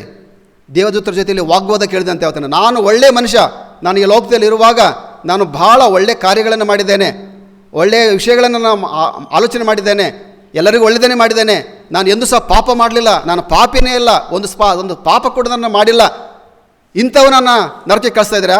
ಆ ಪೌಲನಂತ ಒಬ್ಬ ಪಾಪಿ, ಅವನು ಕ್ರೈಸ್ತರನ್ನು ಹಿಂಸೆ ಪಡಿಸಿದ, ಕೊಲೆ ಮಾಡಿದ, ಏನೆಲ್ಲ ಮಾಡಿದ, ದರೋಡೆಗಳನ್ನು ಮಾಡಿದ ಅಂಥ ಒಬ್ಬ ಪಾಪಿ, ಯಾರೂ ಮಾಡದಿರ್ತಕ್ಕಂಥ ಅಷ್ಟು ದೊಡ್ಡ ಪಾಪಗಳನ್ನು ಆ ಪೌಲ ಮಾಡಿಬಿಟ್ಟ. ಅಂಥವನ್ನ ನೀವು ಪರಲೋಕದಲ್ಲಿ ಸೇರಿಸ್ಕೊಂಡಿದ್ದೀರಲ್ಲ, ನನ್ನಂಥ ಒಳ್ಳೆಯ ವ್ಯಕ್ತಿ, ಪಾಪನೇ ಮಾಡ್ತಿರ್ತಕ್ಕಂಥ ನನ್ನಂಥ ಒಬ್ಬ ಒಳ್ಳೆಯ ವ್ಯಕ್ತಿನ ನರಕಕ್ಕೆ ಕಳಿಸ್ತಾ ಇದ್ದೀರಿ ನೀವು ಎಂಬುದಾಗಿ ದೇವದೂತ ಜೊತೆಯಲ್ಲಿ ವಾಗ್ವಾದ ಕೇಳಿದಂತೆ ಪ್ರಿಯರೇ. ವಾಗ್ವಾದ ಕೇಳಿದಾಗ ದೇವದೂತರು ಅವನಿಗೆ ಹೇಳಿದ್ರಂತೆ, ಅಯ್ಯ ನೋಡು, ನೀನು ಹೇಳಿದ್ದೆಲ್ಲ ಸತ್ಯನೇ, ಪೌಲ ಏನಿದ್ದಲ್ಲ ಅವನು ಪಾಪಿನೇ, ಕಳ್ಳನೇ, ಕೊಲೆಗಾರನೇ, ಎಲ್ಲವನ್ನು ಮಾಡಿದ್ದಾನೆ, ಇಲ್ಲ ಎಂಬುದಾಗೆಲ್ಲ ನೀನು ಹೇಳಿದ್ದೆಲ್ಲ ನಿಜ. ಆದರೆ ಅವನು ಎಲ್ಲವನ್ನು ಮಾಡಿಬಿಟ್ಟು ನಾನು ಪಾಪಿ ಎಂಬುದಾಗಿ ಒಪ್ಪಿಕೊಂಡ, ಕ್ರಿಸ್ತನೊಟ್ಟಿಗೆ ಶಿಲುಬೆಗೆ ಹಾಕಿಸಿಕೊಂಡ, ಮಾನಸಾಂತರ ಜೀವನ ಹೊಂದಿಕೊಂಡ, ಪರಿವರ್ತನೆ ಹೊಂದಿಕೊಂಡ, ಎಲ್ಲವನ್ನು ಮಾಡಿದ್ರಿಂದ ಅವನಿಗೆ ಆ ಪರಲೋಕದ ಸೌಭಾಗ್ಯ ಸಿಕ್ಕಿದೆ. ಇವನಿಗೆ ಹೇಳ್ತಾ ಇದ್ದಾರೆ, ನೀನು ಈ ದಿವಸದಲ್ಲಿ, ನೀನು ನ್ಯಾಯ ತೀರ್ಪಿನ ದಿನದಲ್ಲಿ ನಿಂತಾಗಲೂ ಸಹ ನಾನು ಪಾಪಿ ಅಲ್ಲ, ನಾನು ಒಳ್ಳೆಯವನೆಂಬುದಾಗಿ ನಿನ್ನನ್ನು ಕೊಚ್ಕೊಳ್ತಾ ಇದೆಯಲ್ಲ, ನೀನು ಪಾಪನೇ ಮಾಡಲಿಲ್ವಾ? ಅದಕ್ಕೋಸ್ಕರವಾಗಿ ನಿನ್ನ ಕೊಚ್ಕೊಳ್ಳೋಂಥ ಜೀವಿತವೇ ನನಗಿನ ನರಕಕ್ಕೆ ಕಳಿಸ್ತಿದೆ, ನಡಿ ಎಂಬುದಾಗಿ ಅವನಲ್ಲಿಂದ ಕಳಿಸಿದ್ರಂತೆ ಪ್ರಿಯರೇ. ಹೌದು ಪ್ರಿಯರೇ, ಯೋಹಾನ ಬರೆದ ಸುವಾರ್ತೆ 1 ಯೋಹಾನ 1:9 ಏನು ಹೇಳ್ತದೆ ಪ್ರಿಯರೇ? ಯೋಹಾನ 1:9 ಏನು ಹೇಳ್ತದೆ ದೇವರ ವಾಕ್ಯ? ನಮ್ಮ ಪಾಪಗಳನ್ನು ಒಪ್ಪಿಕೊಂಡು ಅರಿಕೆ ಮಾಡಿದರೆ ಆತನು ನಂಬಿಗಸ್ತನು ನೀತಿವಂತನು ಆಗಿರೋದ್ರಿಂದ ನಮ್ಮ ಪಾಪಗಳನ್ನು ಕ್ಷಮಿಸಿಬಿಟ್ಟು ಸಕಲ ನೀತಿಯನ್ನು ಪರಿಹರಿಸಿ ನಮ್ಮನ್ನು ಶುದ್ಧಿ ಮಾಡ್ತಾನೆ ಪ್ರಿಯರೇ. ನಾವು ಈ ಲೋಕದಲ್ಲಿ ಇರುವಾಗಲೇ ನಾವು ಪಾಪಿಗಳು ಎಂಬುದಾಗಿ ಒಪ್ಪಿಕೊಂಡು ನಾವು ಅರಿಕೆ ಮಾಡೋದಾದರೆ ನಂಬಿಗಸ್ತನು ನೀತಿವಂತನಾಗಿರುವಂಥ ಕರ್ತನು ನಮ್ಮೆಲ್ಲ ಪಾಪಗಳನ್ನು ಇಲ್ಲೇ ನಮ್ಗೆ ಕ್ಷಮಿಸಿಬಿಡ್ತಾನೆ. ಆ ಪರಲೋಕದಲ್ಲಿ ಹೋಗಿ ಕ್ಷಮಿಸಂತ ಏನು ಬೇಕಾಗಿಲ್ಲ ಪ್ರಿಯರೇ, ಆಯಿತಾ? ಅದಕ್ಕೋಸ್ಕರವಾಗಿ ನಾವು ಪಾಪಿಗಳೆಂಬುದಾಗಿ ಒಪ್ಪಿಕೊಳ್ಳುವಂಥದ್ದನ್ನು ನಾವು ತಿಳ್ಕೊಳ್ಬೇಕು ಪ್ರಿಯರೇ. ಪರಿವರ್ತನೆ ಜೀವಿತದ ಮೂಲಕವಾಗಿ, ಮಾನಸಾಂತರದ ಜೀವಿತದ ಮೂಲಕವಾಗಿ ನಾವು ಅದನ್ನು ಒಪ್ಪಿಕೊಳ್ಳುವಾಗ ನಮಗೆ ಆ ಕೃಪೆ ನಮ್ಮ ಪಾಪವನ್ನು ಪರಿಹರಿಸಿ ನಮ್ಮನ್ನು ಶುದ್ಧಿಗೊಳಿಸಿ ನಮ್ಮನ್ನು ನೀತಿವಂತರನ್ನಾಗಿ ಪರಿಗಣಿಸಲಿಕ್ಕೆ ಕರ್ತನು ಶಕ್ತನಾಗಿದ್ದಾನೆ ಪ್ರಿಯರೇ. ಆದ್ದರಿಂದ ಇಕ್ಕಟ್ಟಾದಂಥ ಮಾರ್ಗ ಅದು ಯಾವುದೆಂಬುದಾಗಿ ನೋಡುವಾಗ ಅದು ಬೇರೆ ಯಾವುದಲ್ಲ, ಮಾನಸಾಂತರದ ಜೀವನ, ಪರಿವರ್ತನೆ ಜೀವಿತವೇ ಅದು ಇಕ್ಕಟ್ಟಾದಂಥ ಮಾರ್ಗ ಎಂಬುದಾಗಿ ನಾವು ನೋಡ್ತಾ ಇದ್ದೇವೆ ಪ್ರಿಯರೇ. ಈಗ ನಾವು ಎರಡನೇ ದಾರಿಗೆ ಬರೋಣ ಪ್ರಿಯರೇ. ದಮಸ್ಕದ ದಾರಿಯಿಂದ ನಾವು ಮುಂದೆ ಸಾಗೋಣ ಪ್ರಿಯರೇ. ಇನ್ನೊಂದು ದಾರಿಗೆ ನಾವು ಬರೋಣ ಪ್ರಿಯ. ಇನ್ನೊಂದು ದಾರಿ ಯಾವುದೆಂಬುದಾಗಿ ನೋಡುವಾಗ ನಾವು ಯೆರಿಕೋವಿನ ಒಂದು ದಾರಿಗೆ ನಾವು ಬರೋಣ ಪ್ರಿಯರೇ. ದಮಸ್ಕದ ದಾರಿಯನ್ನು ದಾಟಿ ಈಗ ನಾವು ಯೆರಿಕೋವಿನ ದಾರಿಗೆ ಬರೋಣ ಪ್ರಿಯ. ಯೆರಿಕೋವಿನ ಒಂದು ದಾರಿ ಎಂಬುದಾಗಿ ನಾವು ನೋಡುವಾಗ ಲೂಕನ ಬರೆದ ಸುವಾರ್ತೆ 10ನೇ ಅಧ್ಯಾಯ 25-37 ವಚನಗಳನ್ನು ಓದುವಾಗ ನಮಗೆ ಆ ಯೆರಿಕೋವಿನ ದಾರಿಯಲ್ಲಿ ಒಂದು ವಿಶೇಷವಾದಂಥ ಒಂದು ಘಟನೆ ನಮಗೆ ಸಿಗ್ತದೆ ಪ್ರಿಯರೇ. ಅದೇನೆಂಬುದಾಗಿ ನೋಡುವಾಗ ಅಲ್ಲಿ ಈ ದಮಸ್ಕದ ದಾರಿನ ದಾಟಿ ನಾವು ಈ ಯೆರಿಕೋವಿನ ದಾರಿಯಲ್ಲಿ ನಾವು ಬರುವಾಗ ಈ ಒಂದು ದಾರಿಯಲ್ಲಿ ಇಲ್ಲಿ ಕೂಡ ಒಂದು ಇಕ್ಕಟ್ಟಾದಂಥ ಒಂದು ಮಾರ್ಗ ಈ ದಾರಿಯಲ್ಲಿದೆ ಪ್ರಿಯರೇ. ಆ ಇಕ್ಕಟ್ಟಾದಂಥ ಮಾರ್ಗ ಅದು ಯಾವುದೆಂಬುದಾಗಿ ನಾವು ನೋಡುವಾಗ ಈ ದಾರಿಯಲ್ಲಿ ಯಾರು ಹೋದರು ದಾರಿಯಲ್ಲಿ? ಒಳ್ಳೆಯ ಸಮಾರ್ಯದವನು. ವೆರಿ ಗುಡ್ ಅಮ್ಮ. ಒಳ್ಳೆಯ ಸಮಾರ್ಯದವನು ಈ ಒಂದು ದಾರಿಯಲ್ಲಿ ಹೋಗ್ತಾ ಇದ್ದಾನೆ ಪ್ರಿಯರೇ. ಈ ಒಳ್ಳೆಯ ಸಮಾರ್ಯದವನು ಈ ದಾರಿಯಲ್ಲಿ ನಡೆದು ಹೋದ. ಈ ಒಳ್ಳೆಯ ಸಮಾರ್ಯದವನು ನಡೆದು ಹೋಗಿ ಏನು ಮಾಡಿದ ಅಂತ ನೋಡುವಾಗ ಸೇವೆ ಮಾಡಿದ. ಮತ್ತು ಆ ಸೇವೆಯೇ ಅವನಿಗೆ ಒಂದು ಪರಿವರ್ತನೆಗೆ ಒಂದು ಅವನಿಗೆ ಮಾರ್ಗ ಅದು ಸಿಕ್ತು. ಪರಿವರ್ತನೆ ಆಗಲಿಕ್ಕೆ ಆ ಒಂದು ಮಾರ್ಗವೇ ಅವನಿಗೆ ಸಹಾಯ ಆಯಿತು ಎಂಬುದಾಗಿ ನೋಡ್ತಕ್ಕಂಥವ್ರು ಆಗಿದ್ದೇವೆ ಪ್ರಿಯರೇ. ಈ ಒಂದು ಮಾರ್ಗದಲ್ಲಿ ಈ ಯೆರಿಕೋವಿನ ಒಂದು ದಾರಿಯಲ್ಲಿ ಯೆರೂಸಲೇಮಿನ ಘಟ್ಟ ಹಿಡಿದು ಯೆರಿಕೋವಿನ ಪಟ್ಟಣಕ್ಕೆ ಒಬ್ಬ ವ್ಯಕ್ತಿ ಹೋಗ್ತಾ ಇದ್ದ. ಅವನಲ್ಲಿ ಸ್ವಲ್ಪ ಹಣ ಒಡವೆಗಳಲ್ಲಿ ಏನೋ ಇತ್ತು ಅವನ ಹತ್ರ. ಅದು ಆ ದಾರಿಯಲ್ಲಿ ಹೋಗುವಾಗ ಅವನು ಕಳ್ಳರ ಕೈಗೆ ಸಿಕ್ಕಿಬಿಟ್ಟ ಪ್ರಿಯರೇ. ಕಳ್ಳರಿಗೆ ಕೈ ಸಿಕ್ಕಿಬಿಟ್ಟು ಚೆನ್ನಾಗಿ ಒದೆತಿಂದ ಅವನನ್ನು ಅರೆಜೀವ ಮಾಡಿಬಿಟ್ಟು ಅವನನ್ನು ಹೊಡೆದು ಅವನಿರ್ತಕ್ಕಂಥ ಎಲ್ಲ ವಿಷಯಗಳನ್ನು ಕಳ್ಳರು ಕಸ್ಕೊಂಡು ಹೋಗಿಬಿಟ್ರು. ಅವನು ಅರೆಜೀವ ಮಾಡಿ ಅಲ್ಲಿ ಬಿಟ್ಟುಬಿಟ್ರೆ ಎಂದಾಗ ನೋಡ್ತಕ್ಕಂಥವ್ರು ಆಗಿದ್ದೇವೆ. ದಾರಿಯಲ್ಲಿ ಮಾರ್ಗ ಮಧ್ಯದಲ್ಲಿ ಅವನು ಸಾವು ಬದುಕುಗಳ ಮಧ್ಯೆ ಹೋರಾಟವನ್ನು ನಡೆಸ್ತಾ ಅವನು ಅಲ್ಲಿ ಬಿದ್ದುಕೊಂಡಿರುವಾಗ ಅಲ್ಲಿ ಈ ಒಂದು ಯೆರಿಕೋವಿನ ದಾರಿಯಲ್ಲಿ 3 ಜನ ವ್ಯಕ್ತಿಗಳು ದಾಟಿ ಹೋಗ್ತಾ ಇದ್ದಾರೆ ಪ್ರಿಯರೇ. ಯಾರ್ಯಾರು? ಯಾಜಕ, ಲೇವಿ, ಸಮಾರ್ಯದವನು. 3 ಜನ ಅಲ್ಲಿಂದ ಹೋಗ್ತಾ ಇದ್ದಾರೆ ಪ್ರಿಯರೇ. ಮೊದಲನೇದಾಗಿ ಯಾಜಕನು ಆ ದಾರಿ ಹಿಡಿದು ಬಂದ. ಆ ಮಾರ್ಗದಲ್ಲಿ ಸಾವು ಬದುಕುಗಳ ಮಧ್ಯೆ ಹೋರಾಟ ಮಾಡ್ತಕ್ಕಂಥ ಆ ವ್ಯಕ್ತಿಯನ್ನು ದಾಟಿಕೊಂಡು ಹೋಗ್ತಾ ಇದ್ದ ಪ್ರಿಯರೇ. ಹೋಗುವಾಗ ಈ ಯಾಜಕ ಯಾರೆಂಬುದಾಗಿ ನಾವು ನೋಡುವಾಗ ಈ ಯಾಜಕ ಅಂದರೆ ಅವನು ಸೇವೆಗೆ ಕರೆಯಲ್ಪಟ್ಟಂಥವನು ಅಥವಾ ಸೇವೆಗೋಸ್ಕರವಾಗಿ ಆಯಲ್ಪಟ್ಟಂಥವರೇ ಈ ಯಾಜಕರು ಎಂಬುದಾಗಿ ನೋಡ್ತಕ್ಕಂಥವ್ರು ಆಗಿದೆ. ಹಾಗಾದರೆ ಈ ಯಾಜಕರ ಕೆಲಸ ಏನಂದರೆ ಸೇವೆ ಮಾಡುವಂಥದ್ದು ಅವರ ಕೆಲಸ. ಹಾಗಾದರೆ ಈ ಯಾಜಕ ಈ ಒಂದು ಮಾರ್ಗವಾಗಿ ಹೋಗ್ತಾ ಇದ್ದಾನೆ. ಅಲ್ಲಿ ಕಳ್ಳರ ಕೈಗೆ ಸಿಕ್ಕಾಕಿಕೊಂಡು ಜೀವನ ಮರಣಗಳ ಮಧ್ಯೆ ಹೋರಾಟ ಮಾಡ್ತಕ್ಕಂಥ ಆ ವ್ಯಕ್ತಿಯನ್ನು ಹೋಗ್ತಾ ಇದ್ದಾನೆ. ದಾರಿಯಲ್ಲಿ ಹೋಗುವಾಗ ಅವನನ್ನು ನೋಡಿಬಿಟ್ಟು ನೋಡದ ಹಾಗೆ ಅವನು ಹೊರಟು ಹೋಗ್ತಾ ಇದ್ದಾನೆ ಪ್ರಿಯರೇ. ಯಾಜಕನ ಕೆಲಸ ಏನು? ಸೇವೆ ಮಾಡಲಿಲ್ಲ ಪ್ರಿಯರೇ. ಅದರಲ್ಲಿ ಈ ಕಳ್ಳರ ಕೈಗೆ ಸಿಕ್ಕಿ ಹಾಕಿಕೊಂಡು ಅಲ್ಲಿ ಜೀವನ ಮರಣಗಳ ಮಧ್ಯೆ ಹೋರಾಟ ಮಾಡ್ತಕ್ಕಂಥ ಈ ವ್ಯಕ್ತಿ ಯಾರು ಗೊತ್ತಾ? ಅವನು ಸಹ ಯಹೂದ್ಯನೇ. ಇವನು ಯಾಜಕನು ಸಹ ಯಹೂದ್ಯನೇ, ಅವನು ಸಹ ಯಹೂದ್ಯನೇ. ತನ್ನ ಸ್ವಜಾತಿಯವನೇ ಅಲ್ಲಿ ಬಿದ್ದುಕೊಂಡಿದ್ದಾನೆ, ಬೇರೆ ಜಾತಿಯವರಲ್ಲಿ ಅಲ್ಲಿ ಯಾರಿಲ್ಲ. ಅವನು ಬಿದ್ದುಕೊಂಡಿದ್ದಾನೆ. ಆದರೆ ತನ್ನ ಸ್ವಂತ ಜಾತಿಯವನನ್ನು ನೋಡಿಕೊಂಡ್ಬಿಟ್ಟು ತನ್ನ ಕುಟುಂಬ ಪರಿವಾರದವನ್ನು ನೋಡಿಕೊಂಡ್ಬಿಟ್ಟು ಅವನಿಗೆ ಸೇವೆ ಮಾಡಲಿಕ್ಕೆ ಹೋಗಲಿಲ್ಲ. ಅವನ ನೋಡಿಬಿಟ್ಟು ಅವನು ವಾರೆಯಾಗಿ ಹೋಗಿಬಿಟ್ಟ ಎಂದಾಗ ನೋಡ್ತಕ್ಕಂಥವ್ರು ಆಗಿದ್ದೇವೆ. ಅವನು ಹೋದಂಥ ಮಾರ್ಗ ಯಾವುದು ರೀ? ಇಕ್ಕಟ್ಟಾದಂಥ ಮಾರ್ಗನ ಅಲ್ಲ ರೀ, ಅದು ವಿಶಾಲವಾದಂಥ ಮಾರ್ಗ. ಸ್ವಾಮಿ ಅದಕ್ಕೆ ಹೇಳ್ತಾ ಇದ್ದಾನೆ, ಇಕ್ಕಟ್ಟಾದಂಥ ಮಾರ್ಗದಲ್ಲಿ ಸಾಗಿರಂತ. ಇವನು ಏನು ಮಾಡಿಬಿಟ್ಟ? ಯಾಜಕ ಸೇವೆ ಮಾಡ್ತಕ್ಕಂಥ ಸೇವಕ್ಕಾಗಿ ಕಿದ್ದುಕೊಂಡು ಅವನು ವಿಶಾಲವಾದಂಥ ಮಾರ್ಗದಲ್ಲಿ ಆರಾಮಾಗಿ ಹೋಗ್ತಾ ಇದ್ದಾನೆ ಪ್ರಿಯರೇ. ಇಕ್ಕಟ್ಟಾದಂಥ ಮಾರ್ಗವನ್ನು ಅನುಸರಿಸಿ ನಡೀಲಿಲ್ಲ ಪ್ರಿಯರೇ. ಇನ್ನು ಅವನು ಹೋದ ಮೇಲೆ ಒಬ್ಬ ಲೇವಿಯನ್ನು ಕೂಡ ಅದೇ ಮಾರ್ಗವಾಗಿ ಬರ್ತಾ ಇದ್ದಾನೆ ಪ್ರಿಯರೇ. ಈ ಲೇವಿ ಯಾರು ಎಂಬುದಾಗಿ ನಾವು ನೋಡುವಾಗ ಈ ಲೇವಿ ಆಗಿನ ಕಾಲದಲ್ಲಿ ಇವರು ಒಬ್ಬ ವಕೀಲನಂತೆ ನ್ಯಾಯ ತೀರ್ಪನ್ನು ಕೊಡ್ತಕ್ಕಂಥವರು ಈ ಲೇವಿಯ ಕುಲದ ಜನಾಂಗ ಅವರು ಇದು ನ್ಯಾಯ ತೀರ್ಪುಗಳನ್ನು ಕೊಡುವಂಥವ್ರು ಅಥವಾ ವಕೀಲರು ಎಂಬುದಾಗಿ ನೋಡ್ತಕ್ಕಂಥವ್ರು ಆಗಿದ್ದೇವೆ. ಅವರು ಬೇರೆಯವರಿಗೆ ನ್ಯಾಯವನ್ನು ಕೊಡ್ತಾಯಿದ್ರು, ಬೇರೆಯವರಿಗೆ ನ್ಯಾಯ ತೀರ್ಪನ್ನು ಕೊಡ್ತಾಯಿದ್ರು, ನ್ಯಾಯವಾಗಿ ಬೇರೆಯವರಿಗೆ ಹೇಳ್ತಾಯಿದ್ರು, ನ್ಯಾಯವನ್ನು ಬೋಧಿಸ್ತಾಯಿದ್ರು ಬೇರೆಯವರಿಗೆ. ಆದರೆ ತಾವು ಸ್ವತಃ ಆ ನ್ಯಾಯ ಮಾರ್ಗದಲ್ಲಿ ನಡೆಯುವಂಥವರು ಈ ಲೇವಿಯರಲ್ಲ. ಹಾಗಾದರೆ ಇವನಿಗೆ ನ್ಯಾಯ ಕೊಡಿಸ್ಬೇಕಾಗಿತ್ತಲ್ಲ, ಇಲ್ಲಿ ಬಿದ್ದಂಥವನಿಗೆ. ಅವರು ನ್ಯಾಯವನ್ನು ಬೇರೆಯವರಿಗೆ ತೀರಿಸ್ತಕ್ಕಂಥವ್ರು, ಬುದ್ಧಿ ಹೇಳ್ತಕ್ಕಂಥವ್ರು, ತಿಳುವಳಿಕೆ ಹೇಳ್ತಕ್ಕಂಥವ್ರು. ಇವರು ಕೂಡ ಸೇವೆಗೋಸ್ಕರವಾಗಿ ಕರೆಯಲ್ಪಟ್ಟಂಥವರೇ, ಸೇವೆಗೋಸ್ಕರವಾಗಿ ಆಯಲ್ಪಟ್ಟಂಥವರೇ ಲೇವಿಯರು ಪ್ರಿಯರೇ. ಈ ಲೇವಿ ಸಹ ಅದೇ ಮಾರ್ಗವಾಗಿ ಹೋಗ್ತಾ ಇದ್ದಾನೆ. ಆದರೆ ಅಲ್ಲಿ ಬಿದ್ದುಕೊಂಡಿರ್ತಕ್ಕಂಥ ಜೀವನ ಮರಣಗಳ ಮಧ್ಯೆ ಹೋರಾಟ ಮಾಡ್ತಕ್ಕಂಥ ವ್ಯಕ್ತಿಯನ್ನು ಸಹ ನೋಡದ ಹಾಗೆ ಅವನು ಹೊರಟು ಹೋದ ಎಂಬುದಾಗಿ ನೋಡ್ತಕ್ಕಂಥವ್ರಾಗಿದೆ. ಇವನು ಕೂಡ ಹೋಗಿರ್ತಕ್ಕಂಥದ್ದು ಹೇಗೆ? ವಿಶಾಲವಾದಂಥ ಮಾರ್ಗದಲ್ಲೇ ಕರೆಯಲ್ಪಟ್ಟು ಆಯಲ್ಪಟ್ಟು ಸೇವೆಗೋಸ್ಕರವಾಗಿ ಅಧಿಕೃತವಾಗಿ ನೇಮಕಗೊಂಡಿರ್ತಕ್ಕಂಥ ಈ ಲೇವಿಯಾಗಲಿ ಯಾಜಕನಾಗಲಿ ಸೇವೆ ಮಾಡಲಿಲ್ಲ, ನೋಡಿದ ಹಾಗೆ ಅವ್ರು ಹೋದ್ರೆ ಎಂಬುದಾಗಿ ನೋಡ್ತೇವೆ. ಯಾಕೆ ಹೀಗೆ ಮಾಡಿದೆವು? ಲೇವಿಯನ್ನು ಸೇವೆ ಮಾಡಬೇಕಲ್ಲ, ತಿಳುವಳಿಕೆಯನ್ನು ಬೋಧಿಸ್ತಕ್ಕಂಥವನು, ಜ್ಞಾನವನ್ನು ಬೋಧಿಸ್ತಕ್ಕಂಥವನು, ನ್ಯಾಯವನ್ನು ಬೋಧಿಸ್ತಕ್ಕಂಥವನು ಈ ಲೇವಿ ಇಲ್ಲಿ ಸೇವೆಯನ್ನು ಮಾಡಲೇ ಪ್ರೇರೆ. ಯಾಕೆ ಅವನು ಮಾಡಲಿಲ್ಲ ಎಂಬುದಾಗಿ ನೋಡುವಾಗ ಪೊಲೀಸರಿಗೆ ಏನಾದರೂ ಪೊಲೀಸರಿಗೆ ಹೆದರ್ಕೊಂಡು ಬಿಟ್ಟ. ಒಂದು ವೇಳೆ ನಾನಿಲ್ಲಿ ಅವನು ಮುಟ್ಟಿದರೆ ನನ್ನ ಮೇಲೆ ಎಲ್ಲಿ ಬರ್ತದಪ್ಪ ಅದು, ಅವನು ಇದೆಲ್ಲ ವಿಷಯ ಅಂದ್ಕೊಂಡ್ಬಿಟ್ಟು ಅವನು ಆ ವ್ಯಕ್ತಿಯ ಬಳಿಗೆ ಹೋಗದೆ ಓರೆಯಾಗಿ ಹೋಗಿಬಿಟ್ಟ. ಭಯಪಟ್ಟು ಇಕ್ಕಟ್ಟಾದಂಥ ಮಾರ್ಗವನ್ನು ತಿಳಿದಿರಾಗಿರ್ತಕ್ಕಂಥ ನಾವುಗಳು, ಇಕ್ಕಟ್ಟಾದಂಥ ಮಾರ್ಗ ಏನೆಂಬುದಾಗಿ ತಿಳಿದವರಾಗಿರ್ತಕ್ಕಂಥ ನಾವುಗಳು ಪೊಲೀಸರಿಗೆ ಎದುರುವಂಥ ಅವಶ್ಯಕತೆ ಇಲ್ಲ ಪ್ರಿಯರೇ. ಇಕ್ಕಟ್ಟಾದಂಥ ಮಾರ್ಗವನ್ನು ನಾವು ನೋಡುವಾಗ ನಾವು ಪೊಲೀಸರಿಗೆ ಭಯಪಟ್ಟು ಮಾಡಬೇಕಾದಂಥ ಕಾರ್ಯಗಳನ್ನು ನಾವು ಮಾಡದೆ ಇರುವಂಥದ್ದೇ ಅದು ನಾವು ವಿಶಾಲವಾದಂಥ ಮಾರ್ಗದಲ್ಲಿ ಸಾಗುವಂಥ ಜೀವಿತ ನಮ್ಮದಾಗ್ತದೆ ಪ್ರಿಯರೇ. ಇಕ್ಕಟ್ಟಾದಂಥ ಮಾರ್ಗದಲ್ಲಿ ಎಂಬುದಾಗಿ ಹೇಳುವಾಗ ಇಂಥ ಒಂದು ಭಯ ಅಥವಾ ಪೊಲೀಸರ ಭಯದ ಮೂಲಕವಾಗಿ ಅಥವಾ ಬೇರೆ ಇನ್ನು ಯಾವುದೋ ಒತ್ತಡಗಳ ಮೂಲಕವಾಗಿ ನಾವು ಒಂದು ವೇಳೆ ನಾವು ಮಾಡಬೇಕಾದಂಥ ಕಾರ್ಯಗಳನ್ನು ಕ್ರಿಸ್ತನಿಗೋಸ್ಕರವಾಗಿ ನಾವು ಮಾಡದೆ ಹೋದರೆ, ಅಲ್ಪವಾಗಿರ್ತಕ್ಕಂಥ ಒಬ್ಬ ವ್ಯಕ್ತಿ ಕಡೆಗೆ ನೀನೇನೇನು ಮಾಡ್ತೀಯೋ ಅದೆಲ್ಲ ನನಗೆ ಮಾಡಿದಾಗಿತ್ತು, ಅದು ಇಕ್ಕಟ್ಟಾದಂಥ ಮಾರ್ಗದ ಒಂದು ದಾರಿಯೇ ಅದು. ಅದಕ್ಕೋಸ್ಕರವಾಗಿ ಸ್ವಾಮಿ ಹೇಳ್ತಾ ಇದ್ದಾರೆ ಅಂದರೆ, ಇಂಥ ಸ್ಥಿತಿಗತಿಗಳಲ್ಲಿ ನಾವು ಒಂದು ವೇಳೆ ಭಯಪಟ್ಟು ಆ ಒಂದು ಜೀವಿತವನ್ನು ನಾವು ಅದರಲ್ಲಿ ಹೋಗದೆ ಅಥವಾ ಅಂಥವರಿಗೆ ಸಹಾಯ ಮಾಡದೆ ಹೋದರೆ ಅಥವಾ ಅಂಥವರ ಕಡೆಗೆ ನಮ್ಮ ಅನುಕಂಪವನ್ನು ನಾವು ತೋರಿಸದೆ ಹೋದರೆ ನಾವೇನಾಗ್ತೇವೆ? ಅಂಥವರು ಪರಿವರ್ತನೆಯ ಜೀವಿತವನ್ನು ಹೊಂದದೇ ಇರತಕ್ಕಂಥವರು ಆಗಿದ್ದಾರೆ. ಮಾನಸಾಂತರದ ಜೀವನವನ್ನು ಹೊಂದದಿರ್ತಕ್ಕಂಥವರೇ ಇಂಥ ಹೆದರಿಕೆಗೆ ಅವರು ಕಾರಣರಾಗ್ತಕ್ಕಂಥವ್ರು ಎಂಬುದಾಗಿ ಸ್ವಾಮಿ ನಮಗೆ ಭಾಳ ಸ್ಪಷ್ಟವಾಗಿ ತಿಳಿಸ್ಕೊಡ್ತಾ ಇದ್ದಾನೆ ಪ್ರಿಯರೇ. ಹಾಗಾದರೆ ಅದು ಪರಿವರ್ತನೆ ಹೊಂದಿರತಕ್ಕಂಥ ಜೀವಿತವಲ್ಲ.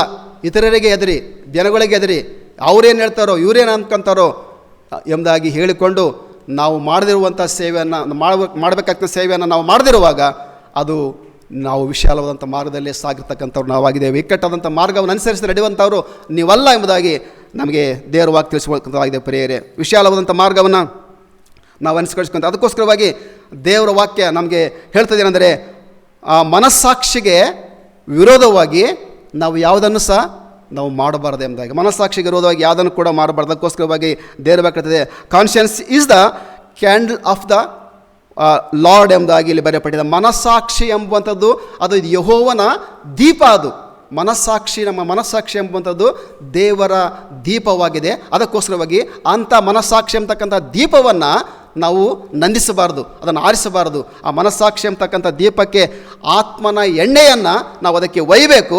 ಒಯ್ದಾಗ ಆ ಸಮಾಧಾನ, ಸಂತೋಷ, ನೀತಿ, ಪ್ರೀತಿ ಎಂಬುವಂಥ ಆತ್ಮನ ಫಲಗಳನ್ನು ನಮ್ಮ ಜೀವಿತದ ಮೂಲಕವಾಗಿ ನಾವು ಕೊಡಲಿಕ್ಕೆ ಸಾಧ್ಯ ಇದೆ.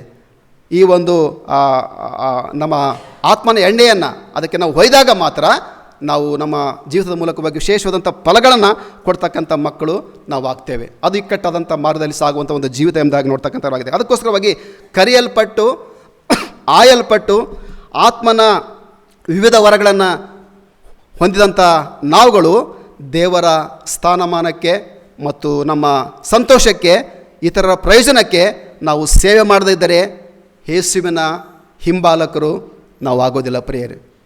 ನಾವು ಯೇಸುವಿನ ಹಿಂಬಾಲಕರು ನಾವು ಆಗೋದಿಲ್ಲ ಪ್ರಿಯರೇ. ಯಾರಿಗೂ ಕೂಡ ಒತ್ತಾಯ ಇಲ್ಲ. ಯೇಸು ಸ್ವಾಮಿ ಒತ್ತಾಯದಿಂದ ನೀವು ಮಾಡಿರಿ, ಆಗ ಮಾಡಿದರೆ ನಿಮಗೆ ದಾರಿ ಸಿಗ್ತಂತಾಗಿ ಒತ್ತಾಯ ನಮಗೆ ಮಾಡಿಲ್ಲ ಪ್ರಿಯರೇ. ಯಾರಿಗೆ ಒತ್ತಾಯ ಸಹ ಇಲ್ಲ ಪ್ರಿಯರೇ. ಅದಕ್ಕೋಸ್ಕರವಾಗಿ ದೇವರ ವಾಕ್ಯ ನಮಗೆ ಹೇಳುವುದೇನೆಂದರೆ, ಯಾವನಿಗಾದರೂ ನನ್ನ ಹಿಂದೆ ಬರುವುದಕ್ಕೆ ಮನಸ್ಸಿದರೆ, ನಾನು ಹಿಂಬಾಲಿಸಿಕೊಂಡು ಬರಲಿಕ್ಕೆ ಮನಸ್ಸಿದರೆ, ಆ ಇಕ್ಕಟ್ಟಾದಂಥ ಮಾರ್ಗದಲ್ಲಿ ಸಾಗಿ ಆ ಪರಲೋಕದ ರಾಜ್ಯಕ್ಕೆ ಸಾಗಬೇಕಾಗಿದ್ದರೆ ಏನು ಮಾಡಬೇಕಂತ ಹೇಳ್ತೇನೆ ಸ್ವಾಮಿ?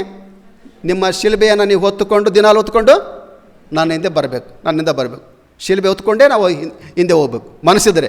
ಸ್ವಾಮಿ ಯಾರಿಗೂ ಒತ್ತಾಯ ಮಾಡೋದಿಲ್ಲ, ಯಾರಿಗೂ ಒತ್ತಾಯ ಇಲ್ಲ. ಅದಕ್ಕೋಸ್ಕರವಾಗಿ ಅದನ್ನು ನಿಮ್ಮನ್ನು ನೀವು ನಿರಾಕರಿಸಬೇಕು. ನಿಮ್ಮನ್ನು ನಿರಾಕರಿಸಿ ನಮ್ಮ ಶಿಲ್ಬೆಯನ್ನು ಹೊತ್ತುಕೊಂಡು ದಿನಾಲು ನನ್ನ ಹಿಂದೆ ಬರಲಿ ಎಂಬುದಾಗಿ ಯೇಸುವಿನ ಸೇವೆಯ ಒಂದು ಕರೆ ಅದಾಗಿದೆ. ಸ್ವಾಮಿಯ ಕರೆ ನಮಗೇನಾಗಿದೆ?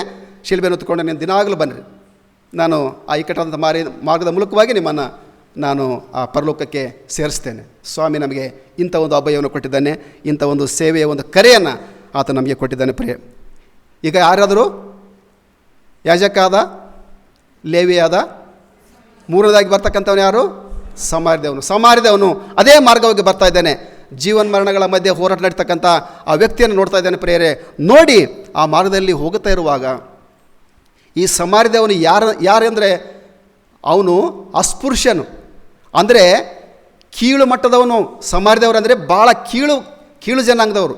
ಈ ಯಹೂದ್ಯರು ಅಂತಂದರೆ ಯಾರಂದರೆ ಇವರು ಬ್ರಾಹ್ಮಣರಂತ ಹೇಳ್ತೀವಲ್ಲ, ನಾವು ದೊಡ್ಡ ಕುಲ ಅಂತ ಹೇಳ್ತೀವಲ್ಲ, ಅಂಥ ಬ್ರಾಹ್ಮಣ ಕುಲದಾಗಿದ್ದವರು ಈ ಯಹೂದ್ಯರು. ಇವನು ಇದ್ದಾನಲ್ಲ, ಈ ಸಮಾರ್ಯದವನು ಭಾಳ ಕನಿಷ್ಠವಾದಂಥ ಕೀಳು ಕುಲದವನು. ಈ ಸಮಾರ್ಯದವನು ಆ ಯಹೂದ್ಯನನ್ನು ಮುಟ್ಟುವ ಹಾಗಿಲ್ಲ. ಯಾಕಂದರೆ ಆ ದೊಡ್ಡ ಕುಲದವರಲ್ಲ, ಮುಟ್ಟುವ ಹಾಗಿಲ್ಲ. ಕಳೆದ ಎಷ್ಟು ವರ್ಷಗಳಿಂದ ಇದೆಲ್ಲ ಇತ್ತು ರೀ ನಮ್ಮ ದೇಶದಲ್ಲಿ ಕೂಡ ನಾವು ನೋಡಿದ್ದೇವೆ, ಕಂಡಿದ್ದೇವೆ. ಯಾರಿಗೂ ಮುಟ್ಟು ತಟ್ಟಿಲ್ಲ. ಯಾರಿಗಾದ್ರೂ ಮುಟ್ಟಿದ್ರೆ ಅವ್ರು ಏನೇನೋ ಮಾಡ್ಕೊಂಡ್ಬಿಡ್ತಾರೆ, ನೀರು ಹೊಡ್ಕೊಳ್ತಾರೆ, ಏನೋ ಮಾಡ್ತಾರೆ. ನಾನು ಸಣ್ಣವನಿರುವಾಗ ಯಾರಿಗೋ ಒಬ್ರು ಹಿಂಗೆ ಮುಟ್ಬಿಟ್ಟೆ, ಅವ್ನು ಒಡೆ ಹೋಗ್ಬಿಟ್ಟು ಕರ್ಕೊಂಡು ಹೋಗ್ಬಿಟ್ಟು ಅವನ್ನ ಹೋಗಿ ಆ ಬಾವಿಯಿಂದ ಬಕೆಟ್ ನೀರು ಸೇದಿ ಅವನ ಮೇಲೆ ಹಾಕ್ಬಿಟ್ರು. ಅಯ್ಯೋ ಮುಟ್ಟಿಬಿಟ್ರು, ಅವ್ರು ಯಾರೋ ಮುಟ್ಟಿಬಿಟ್ರು ಅಂತ ಹೇಳ್ಬಿಟ್ಟು. ಇಂಥ ಸ್ಥಿತಿಗತಿಗಳು ನಾನು ನೋಡಿದ್ದೇನೆ, ಕಣ್ಣರೆ ನೋಡಿದ್ದೇನೆ. ಇಲ್ಲಿ ಇಂಥ ಸ್ಥಿತಿ ಇವನಿಗಿದೆ. ಈ ಸಮಾರ್ಯದವನಂದರೆ ಅಂಥ ಕೀಳುಕುಳದವನು. ಯಹೂದ್ಯರನ್ನು ಮುಟ್ಟುವ ಹಾಗಿಲ್ಲ. ಮುಟ್ಟಿದರೆ ಮಡಿ ಏನಂತಾರಲ್ಲ, ಅದು ಹಾಗೆ ಆಗೋಗಂಥದ್ದು. ಅವನು ಮುಟ್ಟುವಾಗಿಲ್ಲ. ಇಂಥ ವ್ಯಕ್ತಿ ಈ ಕೀಳುಕುಳದವಂತವಾಗಿರ್ತಕ್ಕಂಥ ವ್ಯಕ್ತಿ, ಅವನಿಗೆ ಮನಸ್ಸು ಬಿದ್ದುಕೊಂಡಿರ್ತಕ್ಕಂಥವನ್ನ ನೋಡಿಬಿಟ್ಟು ಮುಟ್ಟಬಾರ್ದೆಂಬುದಾಗಿ ಅವನಿಗೆ ಗೊತ್ತಿದೆ, ಆದರೂ ಕೂಡ ಮುಟ್ತಾನೆ. ಯಾಕಂದರೆ ಜೀವ ಮರಣ ಹೋಗುವಾಗ ಅವನನ್ನು ಆರೈಕೆ ಮಾಡಿದ್ರೆ ಹೇಗೆ ಎಂಬುದಾಗಿ ಅವನನ್ನು ಮುಟ್ಟಿ ನಾವು ನೋಡ್ತಕ್ಕಂಥರಾಗಿದೆ. ಸಹಾಯ ಮಾಡ್ತಾನೆ, ಸೇವೆಯನ್ನು ಮಾಡ್ತಾನೆ, ಸೇವೆಯನ್ನುಗೋಸ್ಕರ ಸಲ್ಲಿಸ್ತಾನೆ ಮತ್ತು ದೇವರ ಅಪ್ಪಣೆಯನ್ನು ಅವನು ಕೈಗೊಳ್ತಾನೆ. ಏನು ದೇವರ ಅಪ್ಪಣೆ? ನಿನ್ನ ನೆರೆಯವನನ್ನು ನಿನ್ನಂತೆ ಪ್ರೀತಿಸಪ್ಪ. ದೇವರ ವಾಕ್ಯಕ್ಕೆ, ಅಪ್ಪಣೆಗೆ ವಿಧೇಯನಾಗಿಬಿಟ್ಟ, ನೆನಪು ಮಾಡಿಕೊಂಡ. ಅದಕ್ಕೋಸ್ಕರವಾಗಿ ಚಿಂತೆ ಇಲ್ಲ, ಅವನು ಮುಟ್ಟಿದ ಮೇಲೆ ಏನಾದರೂ ಆಗಲಿ ಚಿಂತೆ ಇಲ್ಲ. ಮುಟ್ಟಿ ಅವನನ್ನು ಆರೈಕೆ ಮಾಡಿ, ಅವನಿಗೆ ಎಣ್ಣೆಯನ್ನು ಒರೆಸಿ, ಅವನಿಗೆ ಸ್ವಲ್ಪ ನೀರು ಕುಡಿಸಿ ಎಲ್ಲ ಮಾಡಿ, ಅವನನ್ನು ತನ್ನ ಸ್ವಂತ ವಾಹನವಾಗಿರ್ತಕ್ಕಂಥ ಕತ್ತೆಯ ಮೇಲೆ ಅವನನ್ನು ಕೂಡಿಸ್ಕೊಂಡು ತಾನು ನಡೆದುಕೊಂಡು ಹೋಗಿ, ಕತ್ತೆಯ ಮೇಲೆ ಅವನನ್ನು ಕೂಡಿಸ್ಕೊಂಡು ಹೋಗಿ ಅವನನ್ನು ಊರೊಳಗೆ ಸೇರಿಸಿ ಛತ್ರದಲ್ಲಿ ಅವನನ್ನು ಹಾಕಿ, ಛತ್ರದವನಿಗೆ ಹಣವನ್ನು ಕೊಟ್ಟು, ಇವನನ್ನು ಸ್ವಲ್ಪ ಆರೈಕೆ ಮಾಡು, ಇನ್ನೂ ಹೆಚ್ಚಾಗಿರ್ತಕ್ಕಂಥ ಹಣ ಏನಾದರೂ ಇದ್ದರೆ ನಾನು ಕೊಡ್ತೇನೆ ಬಂದು ಎಂಬುದಾಗಿ ಹೇಳಿ ಆರೈಕೆಯನ್ನು ಅವನು ಮಾಡಿದೆ ಎಂಬುದಾಗಿ ನೋಡ್ತಕ್ಕಂಥವ್ರಾಗಿದೆ. ಅದಕ್ಕೋಸ್ಕರವಾಗಿ ಅವನು ಆ ನೆರೆಯನ್ನು ಪ್ರೀತಿ ಮಾಡಿದ ಪರಿವರ್ತನೆಗೆ ಈ ಮಾಡಿದಂಥ ಇವನ ಸೇವೆ ಅದು ಪರಿವರ್ತನೆಗೆ ಒಂದು ಗುರುತಾಯಿತು ಪ್ರಿಯರೇ. ಮಾನಸಾಂತರದ ಜೀವಿತಕ್ಕೆ ಅದು ನಡೆಸಿದೆ ಎಂಬುದಾಗಿ ನಾವು ನೋಡ್ತಕ್ಕಂಥವ್ರಾಗಿದ್ದೇವೆ. ಅದಕ್ಕೋಸ್ಕರವಾಗಿ ಸ್ವಾಮಿ ಈ ಒಂದು ಸಾಮ್ಯವನ್ನು ಅಥವಾ ಉದಾಹರಣೆಯನ್ನು ಹೇಳ್ತಾ ಇದ್ದಾನೆ ಪ್ರಿಯರೇ. ಸಮಾರ್ಯದವನು, ಒಳ್ಳೆಯ ಸಮಾರ್ಯದವನು, ಅವನು ಕೀಳುಕುಳದವನಾಗಿದ್ದರೂ ಕೂಡ ಅವನಲ್ಲಿ ಸೇವೆ ಮಾಡುವಂಥ ಒಂದು ಮನಸ್ಸು ಅವನಿಗಿತ್ತು. ಪರಿವರ್ತನೆಯ ಒಂದು ಜೀವಿತ, ಮಾನಸಾಂತರದ ಜೀವಿತ ಅವನಲ್ಲಿ ಬಂತು ಎಂಬುದಾಗಿ ನೋಡ್ತಾರೆ. ಆದರೆ ಸೇವೆಗೋಸ್ಕರವಾಗಿ ಕರೆಯಲ್ಪಟ್ಟಿರ್ತಕ್ಕಂಥವರ ಮನಸ್ಸಿನಲ್ಲಿ ಆ ಪರಿವರ್ತನೆಯ ಜೀವಿತ ಬರಲಿಲ್ಲ. ಸೇವೆಗೋಸ್ಕರವಾಗಿ ಆಯಲ್ಪಟ್ಟಿರ್ತಕ್ಕಂಥ ಅವರಲ್ಲಿ ಆ ಸೇವೆ ಮನೋಭಾವನೆ ಬರಲ್ಲ ಪ್ರಿಯರಾದರೆ, ಸೇವೆಗೋಸ್ಕರವಾಗಿ ಅವನು ಕರೆಯಲ್ಪಟ್ಟಂಥವನಲ್ಲ, ಒಬ್ಬ ಕೀಳು ಕುಲದವನು, ತನ್ನ ಪಾಡಿಗೆ ಹೋಗ್ತಕ್ಕಂಥ ಒಬ್ಬ ವ್ಯಕ್ತಿ, ಅವನಲ್ಲಿ ಇಂಥ ಒಂದು ಶ್ರೇಷ್ಠವಾಗಿರ್ತಕ್ಕಂಥ ಆ ಗುಣವನ್ನು ಸ್ವಾಮಿ ಗಮನಿಸಿ ಅವನಿಗೆ ಹೀಗೆ ಇಂಥವನು ಎಂಬುದಾಗಿ ಅಂತ ಹೇಳ್ತಾನೆ. ಅದಕ್ಕೋಸ್ಕರವಾಗಿ ದೇವರ ವಾಕ್ಯ ನಮ್ಗೆ ಹೇಳ್ತಂದರೆ ಪರಿವರ್ತನೆಗೆ ಒಂದು ಗುರುತಾಗ್ತಿದೆ. ಅದಕ್ಕೋಸ್ಕರವಾಗಿ ದೇವರ ವಾಕ್ಯ ಹೇಳ್ತದೆ, ನಿಮ್ಮ ಬೆಳಕು ಜನರ ಮುಂದೆ ಪ್ರಕಾಶಿಸಲಿ. ಹೀಗೆ ಪ್ರಕಾಶಿಸಿದರೆ ಜನಗಳು ನಿಮ್ಮ ಒಳ್ಳೆಯ ಕ್ರಿಯೆಗಳನ್ನು ನೋಡಿ ಆ ಪರಲೋಕತಿರ್ತಕ್ಕಂಥ ನನ್ನ ತಂದೆಯನ್ನು ಕೊಂಡಾಡ್ತಾರೆ ಎಂಬುದಾಗಿ ಹೇಳ್ತಾನೆ ಪ್ರಿಯರೇ. ಹಾಗಾದರೆ ಈ ಸಮಾರ್ಯದವನು ಬೆಳಕನ್ನು ಪ್ರಕಾಶಿಸ್ತಾನೆ ಎಂಬುದಾಗಿ ನೋಡ್ತಕ್ಕಂಥವ್ರಾಗಿದೆ. ಅವನ ಮೂಲಕವಾಗಿ ಮಾನಸಾಂತರ ಜೀವಿತಕ್ಕೆ ನಡೆಸಲ್ಪಟ್ಟೆ ಎಂಬುದಾಗಿ ನೋಡ್ತಕ್ಕಂಥವ್ರಾಗಿದೆ ಪ್ರಿಯರೇ. ಈಗ ಇದೇ ಈ ಒಂದು ಇಕ್ಕಟ್ಟಾದಂಥ ದಾರಿ ಎಂಬುದಾಗಿ ಸ್ವಾಮಿ ನನಗೆ ತಿಳಿಸಿಕೊಡ್ತಾನೆ. ಹಾಗಾಗಿ ನಾವು ಇನ್ನು ಮೂರನೇ ದಾರಿಗೆ ಬರೋಣ ಪ್ರಿಯರೇ. ದಮಸ್ಕದ ದಾರಿ ಆಯಿತು, ಎರಕೋದ ದಾರಿ ಆಯಿತು, ಇದು ಮೂರನೇ ದಾರಿಗೆ ನಾವು ಬರೋಣ. ಇಕ್ಕಟ್ಟಾದಂಥ ದಾರಿಯ ಜೀವನ, ಮೂರನೇದಾಗಿ ನಾವು ಬರೋಣ.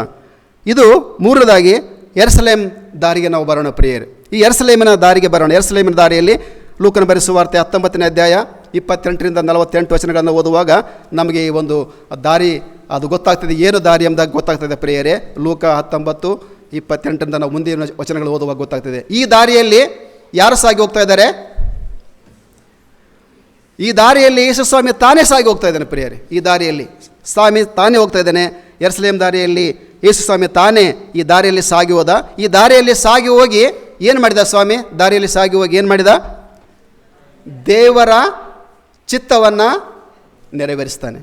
ದೇವರ ಉದ್ದೇಶವನ್ನು ಆತ ನೆರವೇರಿಸ್ತಾನೆ ಪ್ರಿಯರೇ. ಈ ದಾರಿಯಲ್ಲಿ ಸಾಗಿ ಹೋಗಿ ದೇವರ ಚಿತ್ತವನ್ನು ನೆರವೇರಿಸಿದ. ಇಕ್ಕಟ್ಟಾದಂಥ ಮಾರ್ಗದಲ್ಲಿ ಹೋಗುವವನು ಸತ್ಯ ಮಾರ್ಗವಾದಂಥ ಆ ಯೇಸುವಿನ ಮೂಲಕವಾಗಿ ನಿತ್ಯ ಜೀವಕ್ಕೆ ಅವನು ಸೇರ್ತಾನೆ ಎಂಬುದಾಗಿ ನೋಡ್ತೇವೆ ಪ್ರಿಯರೇ. ಪರಿವರ್ತನೆ ಹೊಂದಿದವನು ದೇವರ ಸೇವೆಯನ್ನು ಅವನು ಮಾಡ್ತಾನೆ. ಮಾತ್ರವಲ್ಲ, ದೇವರ ಚಿತ್ತವನ್ನು ನೆರವೇರಿಸ್ತಾನೆ. ಪರಿವರ್ತನೆ ಹೊಂದಿದಂಥವನು, ಮಾನಸಾಂತರದ ಜೀವನ ಹೊಂದಿರತಕ್ಕಂಥವನು ಮಾತ್ರ ಸೇವೆ ಮಾಡಲಿಕ್ಕೆ ಸಾಧ್ಯ ಇದೆ. ದೇವರ ಚಿತ್ತವನ್ನು ನೆರವೇರಿಸಲಿಕ್ಕೆ ಅದು ಸಾಧ್ಯ ಇದೆ ಎಂಬುದಾಗಿ ನೋಡ್ತಕ್ಕಂಥವರಾಗಿದ್ದೇವೆ.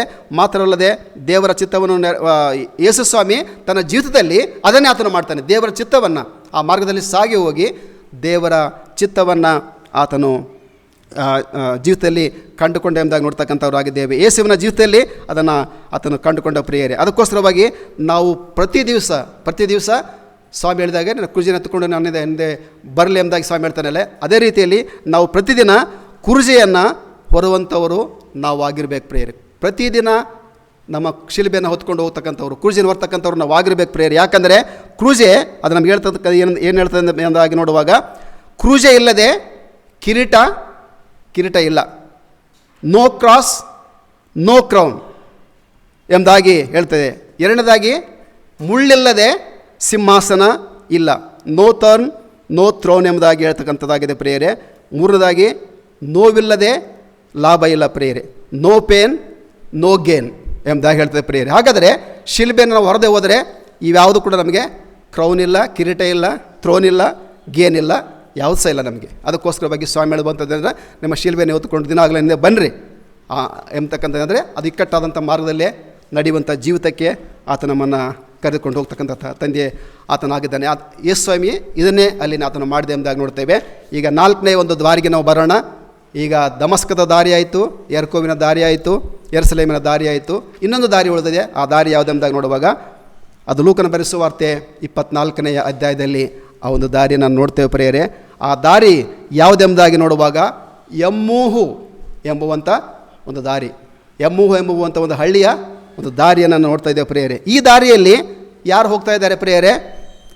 ಯೇಸು ಸ್ವಾಮಿಯ ಇಬ್ಬರು ಶಿಷ್ಯರು ಹೋಗ್ತಾ ಇದ್ದಾರೆ ಈ ದಾರಿಯಲ್ಲಿ. ಯೇಸು ಸ್ವಾಮಿ ಪುನರುತ್ಥಾನಗೊಂಡ ಮೇಲೆ ಆತನ ವಿಷಯವಾಗಿ ಅನೇಕರು ಮಾತಾಡ್ತಾ ಇದ್ದಾರೆ.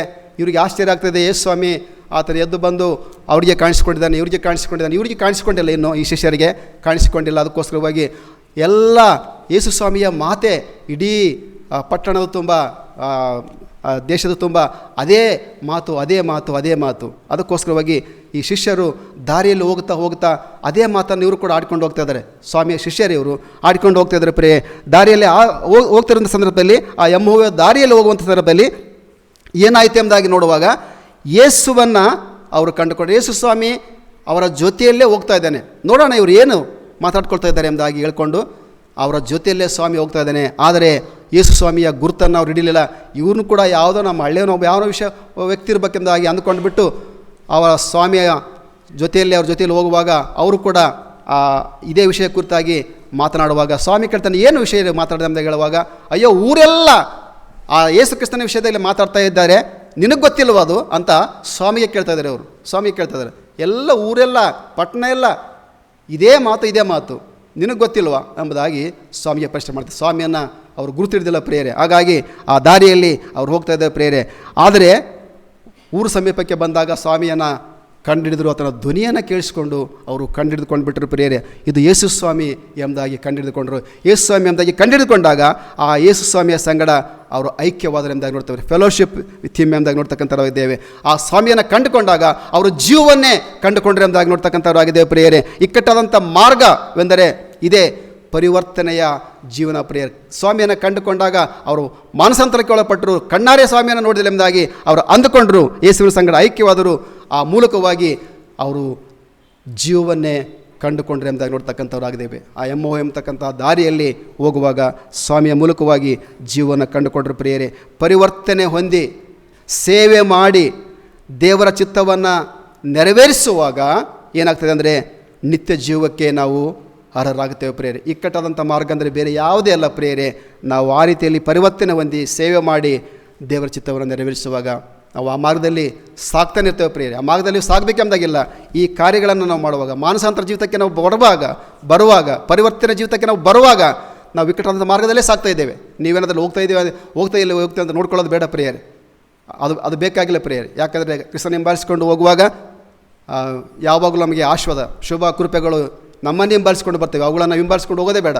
ಎಲ್ಲ ಆಶೀರ್ವಾದಗಳನ್ನು ದೇವ್ರ ತಾನೇ ನಮಗೆ ಕೊಡ್ತಾ ಇದ್ದಾನೆ ಪ್ರಿಯರೇ. ಯಾಕಂದರೆ ತನ್ನ ಮಕ್ಕಳು ಸರಿಯಾದ ಮಾರ್ಗದಲ್ಲಿ ನಡೀತಾ ಇದ್ದಾರೆ, ತನಗೆ ಚಿತ್ತಕ್ಕೆ ಒಳಪಟ್ಟು ನಡೀತಾ ಇದ್ದಾರೆ ಎಂಬುದಾಗಿ ತಿಳ್ಕೊಂಡಂಥ ಕರ್ತನು ನಮ್ಮನ್ನು ತಿಳಿದ ರೀತಿಯಲ್ಲಿ ನಮ್ಮನ್ನು ಆಶೀರ್ವದಿಸಿ ತನ್ನ ರಕ್ಷಣೆ ಮಾರ್ಗದಲ್ಲಿ ನಮ್ಮನ್ನು ನಡೆಸಿ ಆ ನಿತ್ಯ ಜೀವದ ದಾರಿಯಲ್ಲಿ ನಮ್ಮನ್ನು ಯಾವಾಗಲೂ ಕೊಂಡೊಯ್ಯಲಿಕ್ಕೆ ಶಕ್ತನಾಗಿದ್ದಾನೆ. ನಾವು ಇನ್ನೂ ಪಾಪದ ಸ್ವಭಾವದಲ್ಲಿ ಬಿದ್ದು ಹೋಗದಾಗೆ ನಮ್ಮನ್ನು ಕಾಪಾಡಲಿಕ್ಕೆ ಆತನ ಶಕ್ತನಾಗಿದ್ದಾನೆ. ಯಾವಾಗ ಮಾನಸಾಂತರದ ಮೂಲಕವಾಗಿ ಆ ಪರಿವರ್ತನೆ ಜೀವಿತಕ್ಕೆ ನಾವು ಬಂದಾಗ ತಿರುಗಿ ನಮಗೆ ಶೋಧನೆಗಳು ಬರುವಾಗಲೂ ಕೂಡ ಆ ಶೋಧನೆಗಳ ಜಯಿಸಿ ನಿಂತು ನಾವು ಆ ಮಾರ್ಗದಲ್ಲಿ ಸರಾಗವಾಗಿ ಮುಂದೆ ಸಾಗಲಿಕ್ಕೆ ಆತನ ನಮಗೆ ತನ್ನ ಕೃಪೆಯನ್ನು ಕೊಡುವಂಥದ್ದಾಗಿದ್ದಾನೆ. ಅದಕ್ಕೋಸ್ಕರವಾಗಿ ನಾವು ಮಾನಸಾಂತರ ಹೊಂದಿ ಪರಿವರ್ತನೆಗೊಂಡು ನಾವು ಸೇವೆ ಮಾಡಿ ದೇವಚಿತ್ತವನ್ನು ನೆರವೇರಿಸಿ ಆ ನಿತ್ಯ ಜೀವಕ್ಕೆ ನಾವು ಬಾಧಿಸಲಿಕ್ಕೆ ನಾವು ಪ್ರಯತ್ನ ಪಡೋಣ.